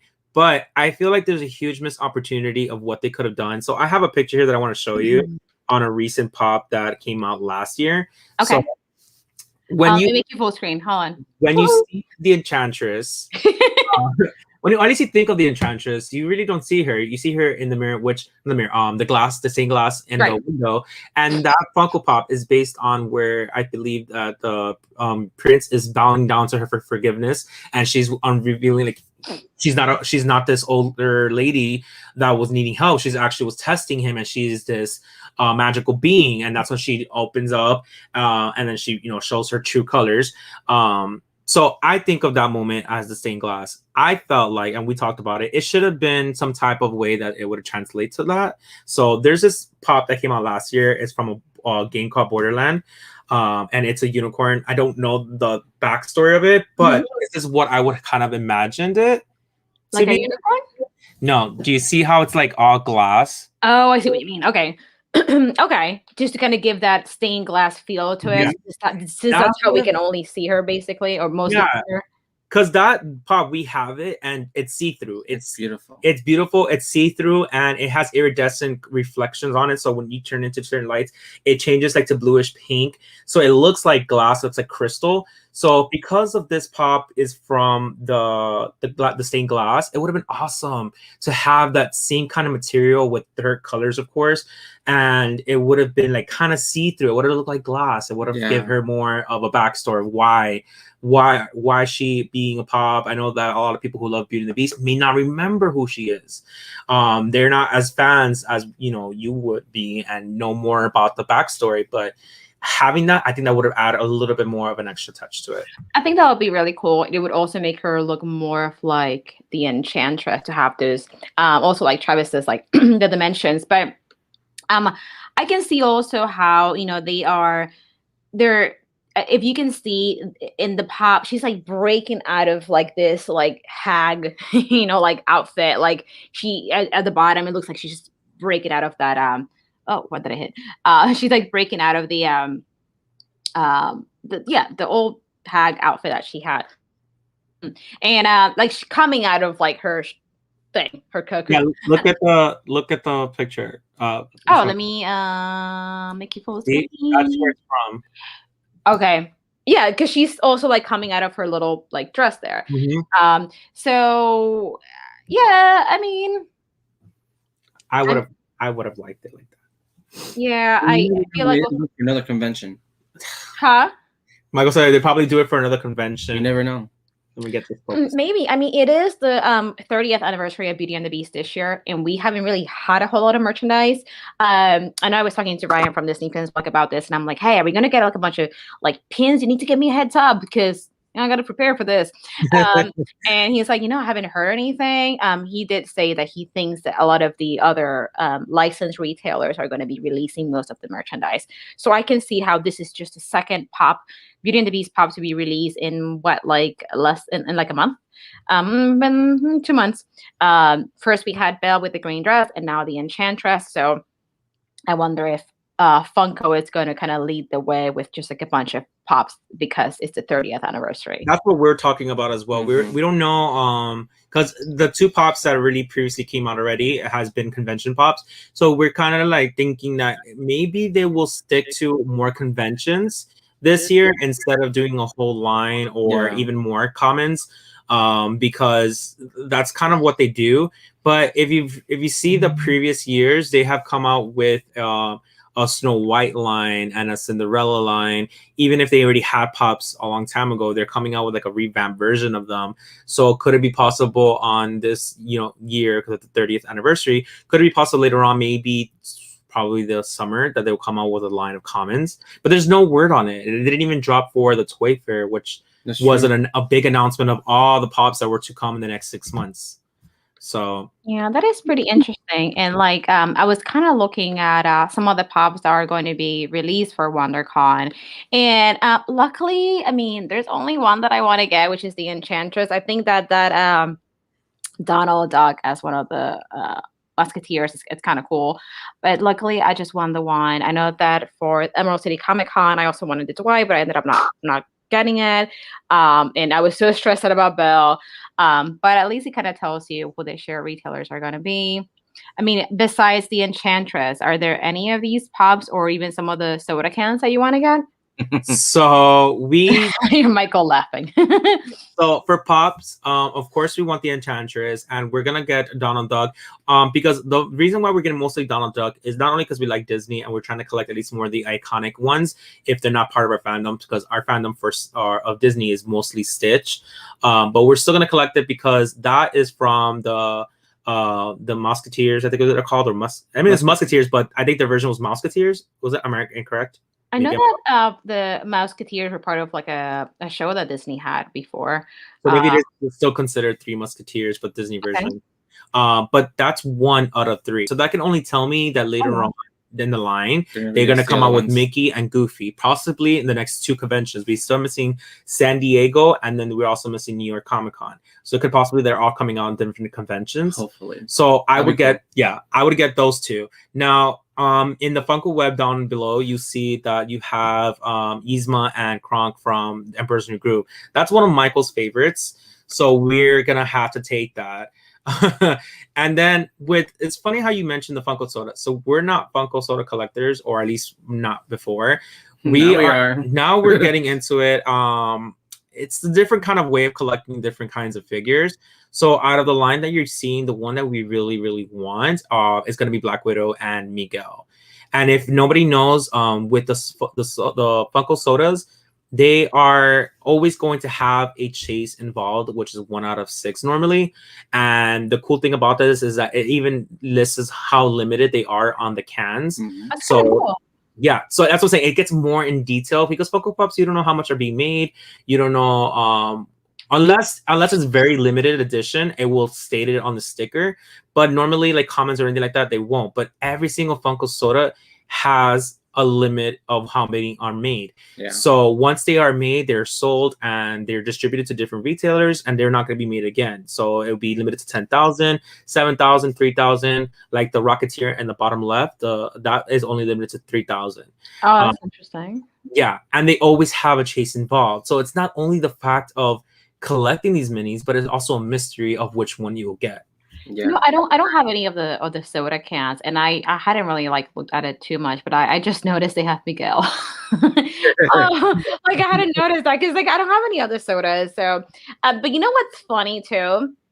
At first, when I saw the Adam from DC Comics, the GameStop one, I thought it was Captain America at first because they look kind of similar, don't they? They do. And you see a lot of that in DC and Marvel. There's a lot of similarities in costumes and in history and as well in characters. So you can always compare them, but he does look a lot like Captain America. I'm not going to lie. So don't come at me, any DC lovers. He looks a lot like him, like just the colors, the way the mask is.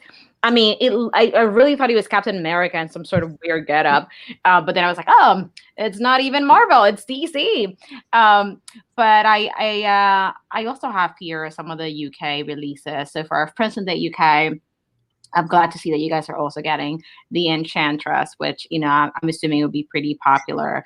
And you're still going to get your Star Wars pop and then your Emperor's New Groove pops or soda cans. So that is pretty cool. There are a lot of these ones that I assume would be pretty popular are also going to be shared in the UK because I know, for example, Lizzie, I know that she wants the Enchantress, so it's cool that they're going to have an opportunity to get that. Caitlin says, I'll allow the comparison. So it's crazy. The Rocketeer is going to be harder to get because they're going to share it with the UK. Oh, because that's the 3,000 piece, and it's Disney. I didn't think of that. If it's being distributed to different countries, how limited more it's going to be. Now that makes it more valuable. Yeah. Yeah, it's crazy. I mean, I'm not really a fan of the Rocketeer, but just because it's so limited, so it's something that might be worth getting. But I don't know. I need to. Yeah, you get like Christian said the other day, like a trader. Yeah, I told Michael, like, if I were to get that, it was because I would have traded to something else that's probably valuable, something that we really want in our collection. I'm not trying to resell it. Not that I'm hating anybody who does resell. But I honestly just want to get it mostly just to trade it in for value for something that we really, really want. Because I feel like that will go up in value. Funko sodas are getting more popular, and some of them are getting very high. There's like one that we just found out was like $300 worth, and I'm like, what? Damn. Now, this is going to be like a newbie question, but can you trade soda cans for Funko Pops? Do people do that? I would assume so, just depending on where you personalize it. I mean, I wouldn't say that they're probably an equal in value in the sense of what it is. Just because it's Funko doesn't mean that they're both kind of the same thing. But I mean, if you're looking for someone and like I have this like value, like $300 soda, and you have like a $250 pop, like, can we make a trade if that's what you really, really want? It's just depending on who's looking for what. Now, if a Funko Pop collector like us, how previously we weren't collecting soda can, it would do nothing for us. But if a lot of the Funko Pop collectors that were previously collecting mostly pop and been for a while, I realized there's like a trend now that they're leaning more towards soda, not because they're trying to leave Funko Pops, but they're getting a little bit, I guess, bored, or there's just a lot of releases that Funko Pops are coming out with. So they're going out to get soda cans because it's something different, and it still goes on with that whole Funko company. So you just have to find out what is the other person wanting to trade you with. They're high priced. Look at what Candyman said. I got the Freddy Funko Chase soda and sold it for $750. Look at that. That's crazy. Now, I was looking at Lisa's question. This is more for you guys. Did you hear anything about the Ultimate Disney Princess Funko Pop release where each princess has a side pal? Yes. Have you seen the pictures? They already come out. I don't remember. I'm gonna send it to you. They look like little like cake toppers, if you want to say. Like cake toppers? They look like them because they come in a stand, and the stand itself gives them more of a foreground of where they're at. I sent it to you. So you can have like I think Ariel's on. Is she on water? And then you have Aurora on. She's on the grass. rock. Yeah. Oh, she's on the rock. Oh yeah, inside water. Yeah. Oh, okay. I feel like I had seen these. Let me show my screen real quick. Those are beautiful. They're beautiful. So luckily, when it comes to princesses, I just keep it to just Belle. Yeah. Because if not, I will be chasing after so many different pops. But they are really cute, though. I think that Aurora is cute, and I like that she's wearing her Briar Rose dress. And Tiana has a different dress as well. And Ariel looks so cute with Sebastian there. And what is Jasmine holding? Is she just holding a flower? Yeah. I think she's like, there's something behind her though. Holding a flower, and that's it. Huh. Well, do you know when these are coming out? Sometime in April. Okay. Do you know which retailers will be? No, they're common, you can find them anywhere. Oh, okay. I'm sure they'll come out eventually with some exclusives. Yeah, they probably will. I would think they probably come out with Belle as it's the 30th anniversary. Oh, yeah. But yeah, I see that. I just noticed that Jasmine only has a flower. It's not really any friend. But so does Tiana. I don't think Tiana has anything. Oh, the frog. She has a frog in her hand. Yeah, and Aurora just has like a bird, right? She has the bird and the squirrel that's underneath her. Yeah. Oh, Laura, welcome back. Hello. Well, Lisa, now you know. So Mike Dork said that they're coming out in April, and they are common, so they should be pretty easy to get. I'm assuming we can check Box Lunch and Hot Topic, right? I'm sure. Yeah, you can probably get them. They're coming out soon. If it's already coming out, a lot of pictures, because this is not the first pictures that have been leaked out. So it should be coming out soon. I would just say, please turn on your notification. Dispops, which that is where we both as well get our resources from. I follow them and put your notifications on. It's dis.pops. And that he's always on top of everything. But it should be coming out soon. It should. Yeah. And Lisa says, thanks so much for the 411. So there's a couple more things we want to talk about. So yesterday, Saturday, was a big day for releases on Shop Disney. I feel like Saturdays and Mondays typically bring goodies to us. So yesterday, we finally had the release of the Sleeping Beauty Castle from the Disney Castle Collection. A lot of people were upset over this because I feel like Disney originally, like a while ago, they used to just do these releases at midnight California time, 3 a.m. Disney World, Florida time. So a lot of these releases, Disney had been releasing them at 10 a.m. Eastern, 7 a.m. Pacific. So I feel like a lot of people expected this to drop at 10 Florida time. Disney didn't say what time it was dropping. They didn't use Merch Fest for this. It was just announced it was coming out yesterday. It just so happened that Luna woke me up at 3 in the morning. And I was just like, oh, God. So I just went on Shop Disney, because I was already up. And then, boom, it was there. So it was meant to be. So I thank Luna for waking me up at 3 in the morning. And I got the pin and I got the ornament. But something really crazy about this release was on the website, it said limited of 5 per person. So this pin ended up selling really quickly. Not only did people not expect it to drop at midnight California time, but they didn't expect it to be 5 per people. So this sold out. I feel like these Disney Castle pins had been lasting on the website for a decent amount of time, but this one sold out. People were complaining on different Facebook groups that, it was kind of disturbing to see all these pins getting sold for or being put for sale for $100 or more on eBay because they just sold out.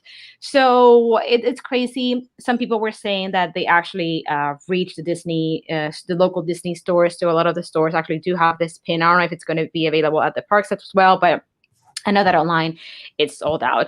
I think it's because Disney was like, well, limited edition of 5, come and get them. So lots of people upset with this. Luckily, I was able to get mine. This is a limited release, $29.99. These pins are a decent size. They are hinge pins, and when you open them, you'll see the inside of the castle. Everything is screen printed on them. I really like this series, but yeah, lots of people upset about this. What do you guys think? True. If I collected it, I would be upset too. I'm not surprised that they released it at 3 in the morning Eastern time because I feel like a lot of the things have been accidentally or not accidentally, because I feel like that's a trend. When the Walt Disney Funko Pop came out for Shop Disney, it got released at 3 in the morning, and it was midnight for California. Yeah, so I would only assume that anything that gets accidentally or not really go into details, because even that was said that was going to drop on 7 in the morning for the Funko Pop. So I would always just put an alarm on if there's something that you really, really want that's going to drop. Put it at 3 in the morning, stay up for 5 minutes just to make sure that nothing has dropped, and go back to bed. Yeah. Thankfully, Luna knew better. She was like, wait, I know. You know what? I feel like the Funko Pops that I have wanted from Shop Disney, they have always dropped at midnight. I don't think I've ever seen a pop announced for a 7 a.m., 10 a.m. release. They mainly do those for like pins and, the Minnie Mouse main attraction and things like that. At least the pops that I've gone for, they have typically released at midnight California time. But yeah, I was pretty surprised to see that this just dropped at midnight. It is like a thief in the night. Like nobody knew what was happening except that it was coming out. You know what? I thought it was really going to come out at 10 because that's how it had been, So thank you, Luna, for waking me up because she needed to go potty. I appreciate that. I help you, you help me. See? That's true. But I just think that the whole limited of 5 was wrong. There are certain things now that is getting smarter with Amazon, like certain exclusive pops that are coming out now. You can only get one. Mm-hmm. What is that we recently bought that was only getting one for everything that we were trying to order? The Target pops. There was Target. This did a pop drop the other day, and I was not happy about it because there was a lot of issues going on with it. But it did limit it out to one of each per customer, and at least for the transaction. So if anybody wanted to get more than one, you can go back on it. Billy and Tommy only let me get one. That's the thing on Amazon, but you can they should allow at least one per person, maybe two, but not 5, and especially making a drop at 3 in the morning. That's just kind of crazy. So I can see where people are getting mad. Fine. Yeah, I agree. I think limit of 5 was a lot, but I mean, it's not completely crazy because Disney used to limit the pops to 10 per person. I don't know if you guys have seen that before. No. So a lot of people have been really upset about pop drops before through Shop Disney or through really at the parks because there's a limit of 10. So you'll have people coming in and getting all these pops and reselling. So, I mean, it's not unheard of that they do a high limit. But yeah, limit of 5 for this was a little too much, especially because it is a limited release. It's something that people were really looking for because this has been a bi-monthly release. So it's supposed to come out like every other month. And these have been, pretty popular because they are a decent size. It's something different. It's part of one of their collections. And boom, limit of 5, I think was a little bit too much because it definitely opens the door for, like scalpers and people trying to, I don't want to say take advantage of collectors, but I think that Disney should have limited this. If they want it to be more than one, then limit of 2. So that way you get one for you and one for a friend or one to do whatever else you want. But 5 just seem a little excessive to me. Yeah. Yeah, I agree. But have you guys gotten any of the castle merch, whether it's a pin or ornament or anything? No, I don't want to go into that whole. But the only one that we would do would probably be the Little Mermaid, mostly because that's what Michael is liking. But again, I think if we were to choose anything, would be the puzzle because that's something that we really, really would want. That would fit into any kind of sort of collection that we have. Yeah. No, the pin. No, they look cute. I like them. They're very, very nice. I just don't see it part of something that we would have. Maybe the ornament because we started collecting. But Christmas tree. Maybe. I want to collect the pins, but the pins that I really am focusing on, if it's gonna be something that doesn't really go with our line, I want the packaging to be presentable. Yeah. So if it came in a Loungefly, like the way they have like a box pin, okay, because then I can keep it nicely displayed. I don't really have to handle it. But if it was like a pin with a backer card, like that one, we got that one. You finally got it? Yeah, I didn't tell you. So this is the one that. Side note, squirrel. So Amazon had canceled my order, but then I was able to reorder it. So that was a crazy story. And I think you ordered it right before we did. Yeah, and I was like, "Where is my pin?" Oh, we canceled the order, and I was like, "What?" But then I got it. I got lucky because this was a limited edition pin. That box though. Look how cool that would have looked. Yeah. Huh? Imagine the pin being in that box. Yeah. I mean, but then again, there's also a big display case for the pin, so that's probably why they didn't come like that. It came in that one backer card because Disney actually made a case for these pins. So I'm really excited to see what the next one is going to look like. And then yesterday there was one more thing that Shop Disney released that had been announced for a little bit, which is the key set. Now I actually ordered this because I was getting the pins, so I figured might as well get this too rather than doing 2 different transactions. And Shop Disney has a coupon, I believe it's good through today, where the more you spend, the more you can save. So I believe I saved, I want to say it was 25% on these. It was either 20 or 25% when you spend, I want to say it was over $75. And then, with the pin, the ornament, and this set, I definitely got there. But it was cool that Disney actually allowed you to use the discount code on a limited release or limited edition merchandise item. So this key set was $29.99, so pretty much $10 a key. It is a special edition, and it's Mickey Mouse Through the Years collectible key set.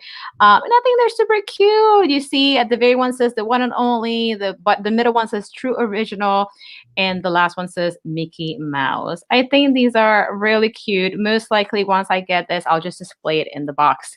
Now, is this something that you guys would consider getting, Christian and Michael? Yeah, I was going to ask you, can I have the discount code? Because I don't know what the discount code is. Oh, yeah. Let me see if I can. Actually, I have it right here. where I put everything on my Instagram, keeps me organized. Yeah, so the code is good through today. So save 20% on orders of $75 or more, 25% on orders of 100 or more, and of course you get free shipping on anything that's $75 or more.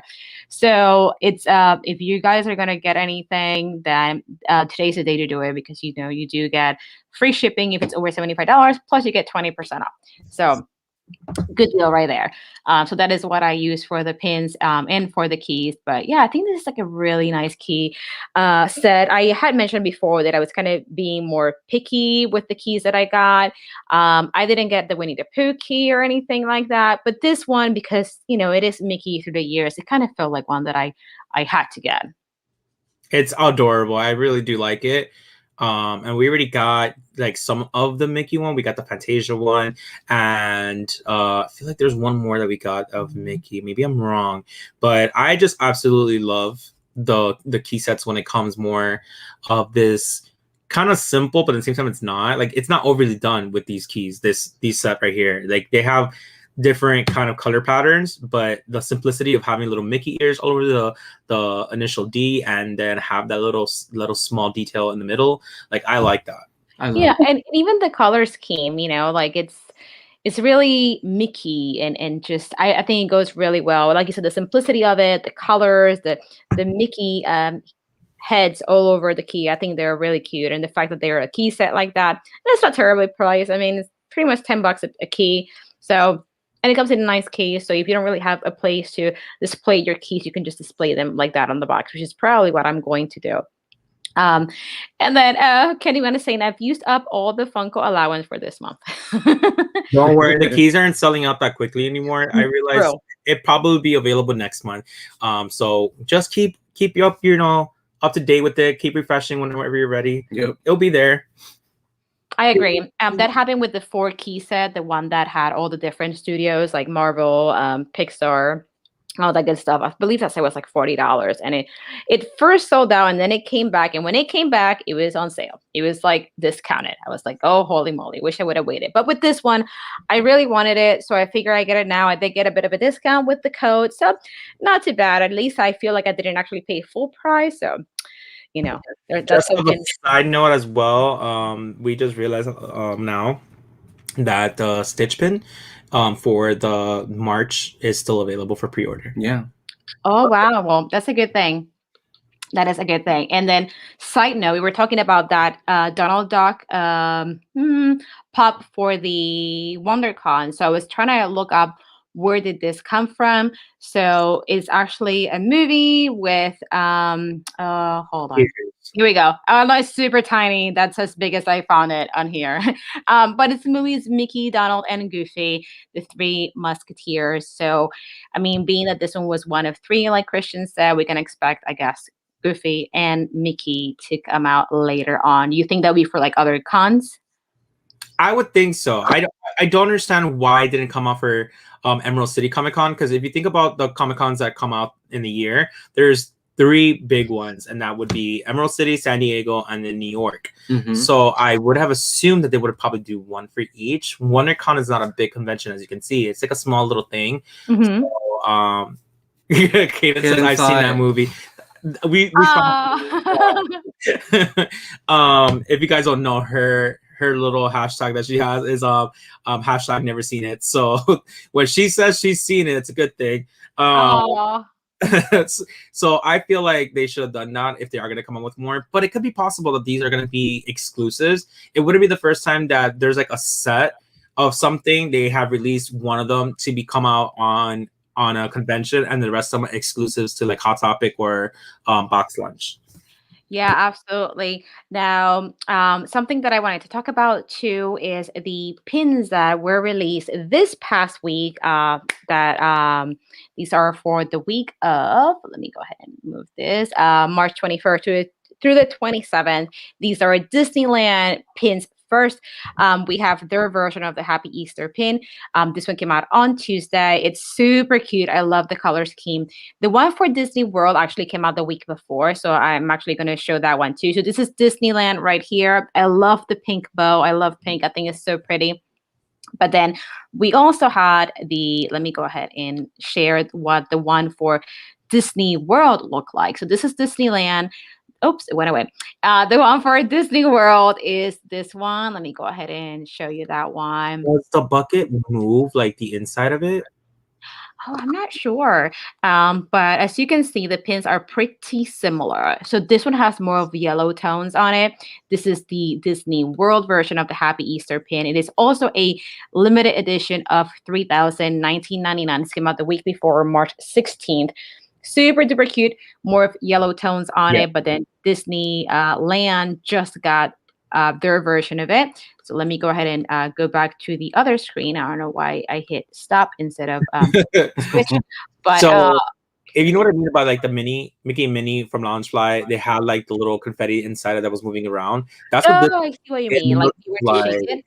Yeah, like the little eggs that are in the bottom, they look like they would move. I may be wrong, but that could be. I mean, maybe. And I agree with Laura. I do like the Disneyland version better just because I do like the color scheme better. But once I go to Disney next month, I do want to see if they still have this pin because I think it's so cute. And I like Easter pins. I think they tend to be pretty like happy, like looking pins. So if they still have it, I might try to get this one. So this is the Disneyland version. Disneyland has been releasing also the Cuckoo for Disney pins. These are pins that kind of look like cuckoo clocks. We had the Enchanted Tiki Room that came out on Tuesday, 1999, LE of 3,000. But they also released not only that one. It seems like we were a little backed up. They also released the Submarine Voyage Cuckoo Pin too. This is also a limited edition of 3,000, 1999. So two designs for the same type of line of pins. Sounds like they were a little backed up. Disneyland also released the Disney Dream Destinations Peter Pan pin. And this is the third release on this monthly pin collection. And then this one is Peter Pan Visit Neverland, limited edition of 2,500, 1999. This one came out on Tuesday as well. I'm not a Peter Pan collector, but I think this is a really cute pin too. I think they did a really good job with the backer card. I think it makes the colors on the pin pop a little. Yes, I agree. And then for Disney World, we only had the one release. It seems like part of the Magical Comics. We have Chip and Dale. This is the third release from that monthly series. It's limited edition of 2,500, 1999, and it came out on Tuesday. I think these are really cute. I don't know if Mary from the Siskatiers is still around, but I know that her husband collects Chip and Dale, so they're always looking for these Chip and Dale pins to come out. Really cute. I like the inside here where we have some of the other characters too. That's really cute. Do they have like Marvel ones? Do you know if that looks like that? Like it opens up with like a Marvel comic book. I am not sure actually. I know that they have these magical comics. I don't know which were the first ones that came out because I haven't really been following along these series because I'm just not really collecting any from the parks this year. Only because we're back to everything is being sold at the parks or not available online. So it makes it harder being that I don't live in close to the parks and I don't want to bother you guys or Laura or anybody. So I kind of like bothering. Yeah, I just decided it's easier to just try to go for pins that I actually want. So from a series, if there's a pin that is like Beauty and the Beast or something that I like, for example, this one, Ryan actually picked this up for me, part of the Windows of Main Street. I think this was the first release. So I'm not collecting all of them, but I thought this was really cute because I do like Haunted Mansion. So the inside of the pin is Madame Leota. That's so cute. So I thought this was a cool pin, and even though I'm not collecting this set, I'm just if I do see a pin of something that I like, I might just ask for a pickup for that rather than going for the full collection.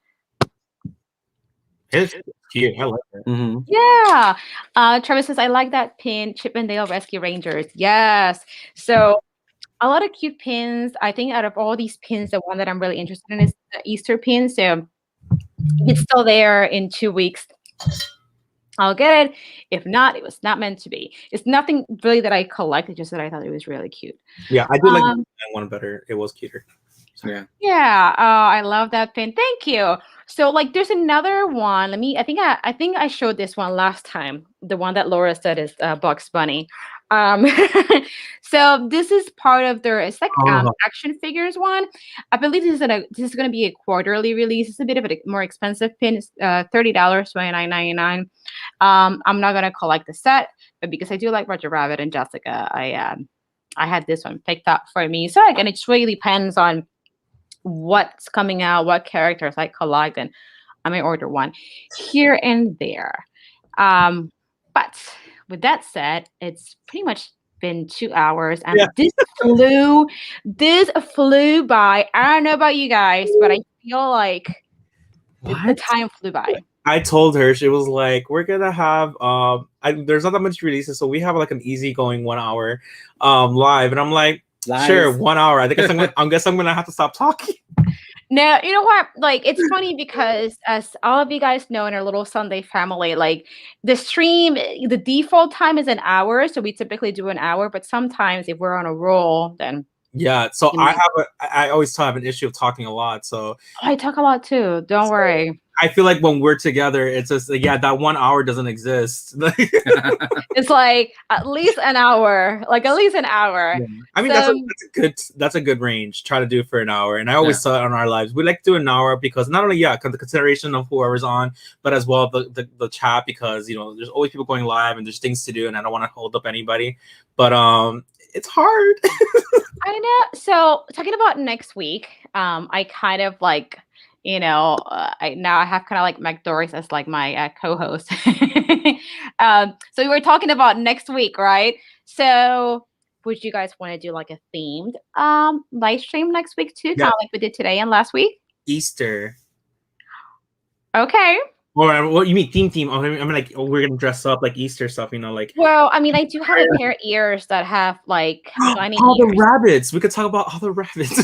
So do you guys let me know?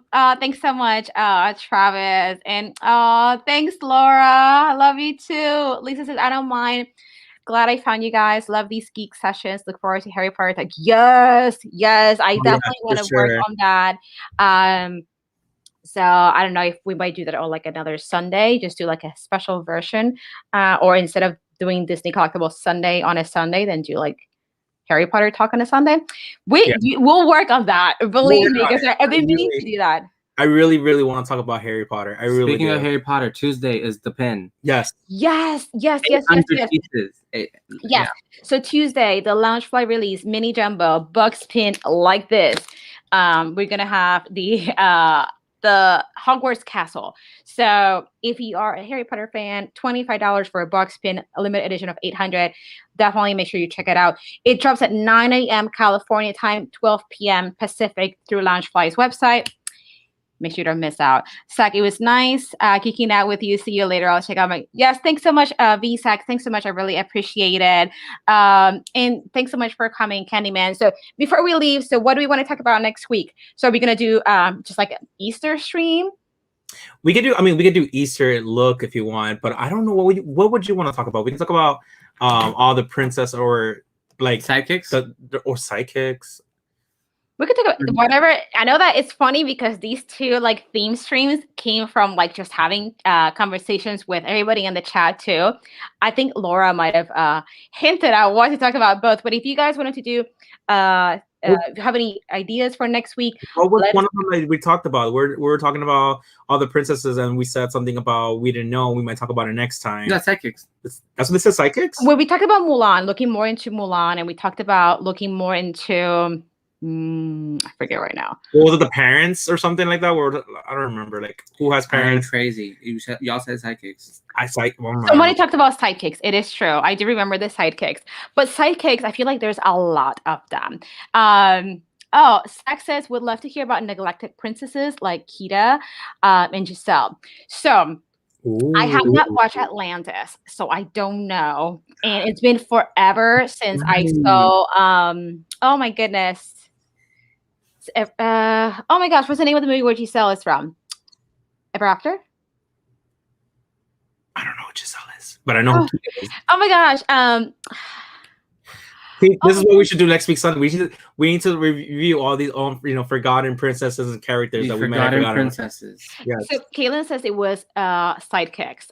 Laura says princesses are not. Yeah, that was today, Laura. This is our done. Enchanted. That's what it was. I knew it started with an E. Thanks, Zach. I was like, ever after I knew it started with an E. Enchanted is such a cute movie. It's with Amy Adams and it's the Dr. Meg Dreamy from Grey's Anatomy. Yes. Anyway, that was a cute movie. It's been forever since I've seen that movie. Super cute. Enchanted. There you go. Love Giselle. So we can do Neglected Princesses, or we can do what do we say? Sidekicks. How about this? Why don't you create a poll on your story and everyone go ahead to her Instagram and vote on it, or even on your YouTube. You could do that. I can. Let's do that. I will do a poll later today asking what theme would we want to talk about next week. We'll put Neglected Princesses, Sidekicks. We could do Easter too. Do you guys have any Easter pops or pins? No. We have Easter plush. We have Easter plush. Okay. Yeah, some of them. Like we have Such a Mickey. Well, don't say it. So you have because what we could do too, because it is Easter, we could show our Easter merch. So if you have like Easter plushes, I have some Easter pins. So we could do that too. Okay. All right. So I'll put a poll and I'll do those three and just kind of see if I think of something else to add it in there. So make sure you check out that later. Check that out later today. I'll put it as a poll on my YouTube under the That'll be like a trend now. We're just gonna keep on talking about what the following week should be. And I know, right? But with that said, Christian and Michael, what do you guys have coming up this week? Girl, I don't even know anymore. Okay, so what's today? Sunday? Today's Sunday. So today we're gonna try to drop release a video for Funko Pops. So we were a little bit sidetracked because last week was a little difficult with the time difference that we were having, lack of sleep. So we were supposed to release the review of Harry Potter's Lego sets that we did. So that video is going to be postponed until tomorrow because we haven't recorded it. So we're recording it today, and we'll be dropping a Funko Pop of mail call that pops that we received. So we dropped today, tomorrow Harry Potter, and then on Tuesday it will be Disney. What was it? A haul that we're doing? Certain things that we found in the store that we're going to open up, something that is related a bit to minis, but a different kind of minis. So you get more of an insight what these are, because I haven't seen anybody talk about these. Ooh, that's a good thing. Yeah, Untapped market. Yeah, it's hot to market, but there's things that we found that nobody has opened up. Like I don't know why nobody has really gone into this particular minis that we're about to show you on Tuesday. Thursday would be another Funko Pop video, and then Saturday would be a new Lego set. So the Saturday Lego set, I don't know what I'm going to build. It was planned to do Friends, but Friends, I want to set up with lights like how we talked about. Okay. So I don't know if I want to wait on it first because I do not want to break it apart to build it again. Or the Legos, we can do what we got in our swap. Oh, that's another thing. So we have a lot of Lego like little sets that we can build. So they could be a collaboration of different ones. Yeah. So we're gonna see about that.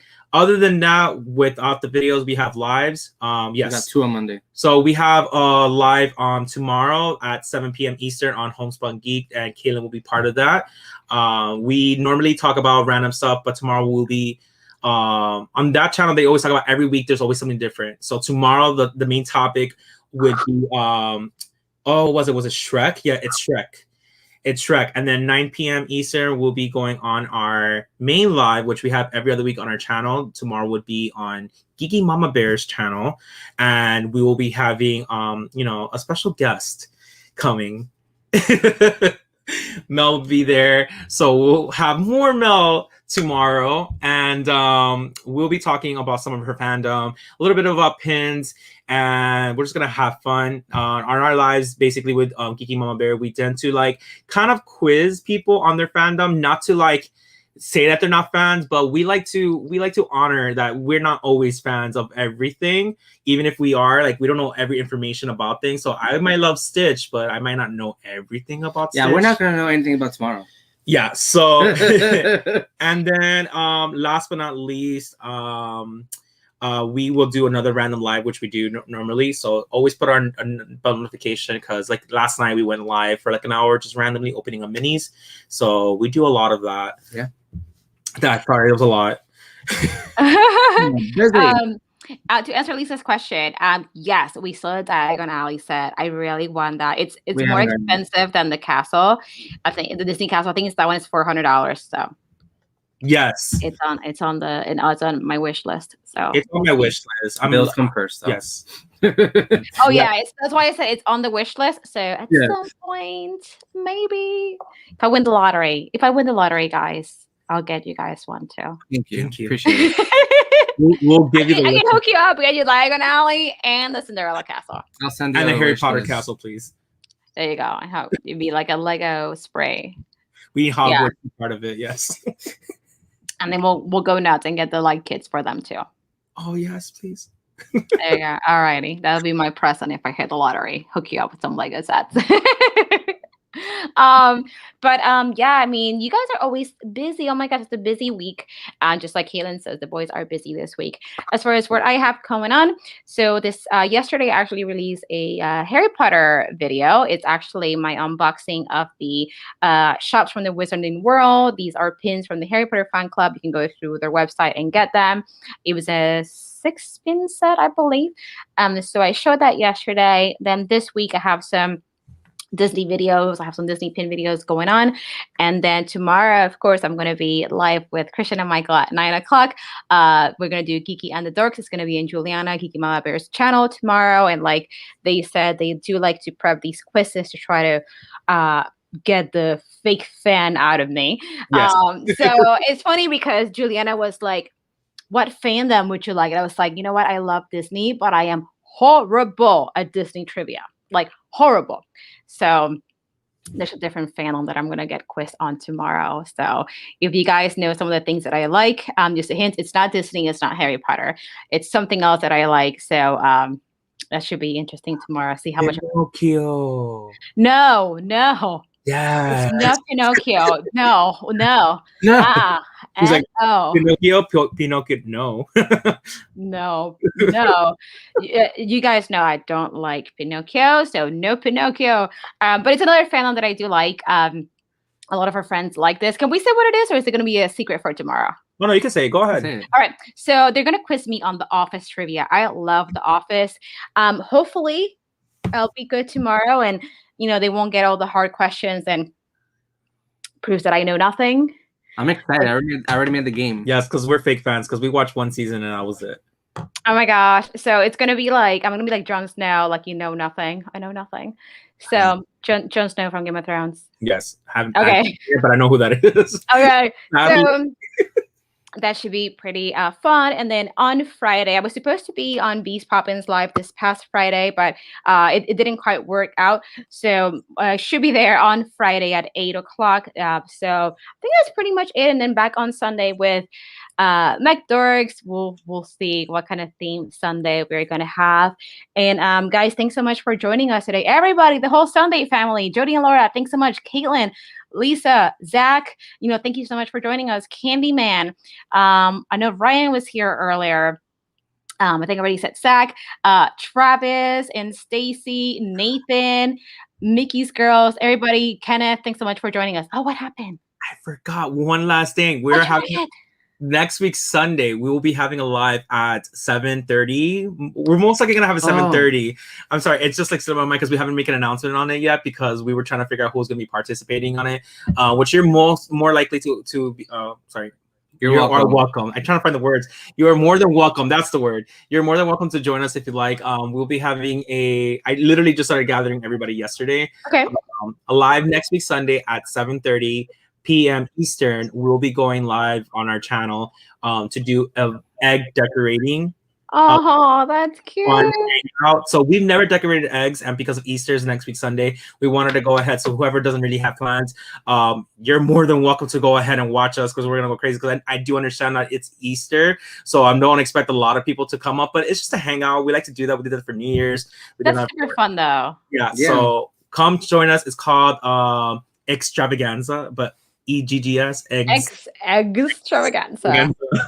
So come ahead and stop by and have fun with us while we decorate some eggs and show them off and see how everyone does. That is really awesome. So 7:30 Easter Sunday. decorating eggs with McDorks. And again, thank you so much, everybody. Caitlin says, I got my food coloring markers ready. Yeah. There you go. He's participating in it. Oh, that's awesome. You guys did something similar. You had cookie decorating. Like that's what you had one time. I was like, I know I remember seeing something similar. Oh, and that was super fun to watch. So definitely make sure to watch on Sunday. So again, thanks so much, everybody in the chat. Michael and Christian, thank you so much for joining me again. And we'll see you again on Sunday. And then the following Sunday, hopefully I'll see you in person. Yes! Oh my God, that's right! It's already coming! Oh my God, I completely forgot. Okay, yeah. Well, with that said, guys, thank you so much for being here. Happy Sunday, and we'll see you next week. Bye. Bye.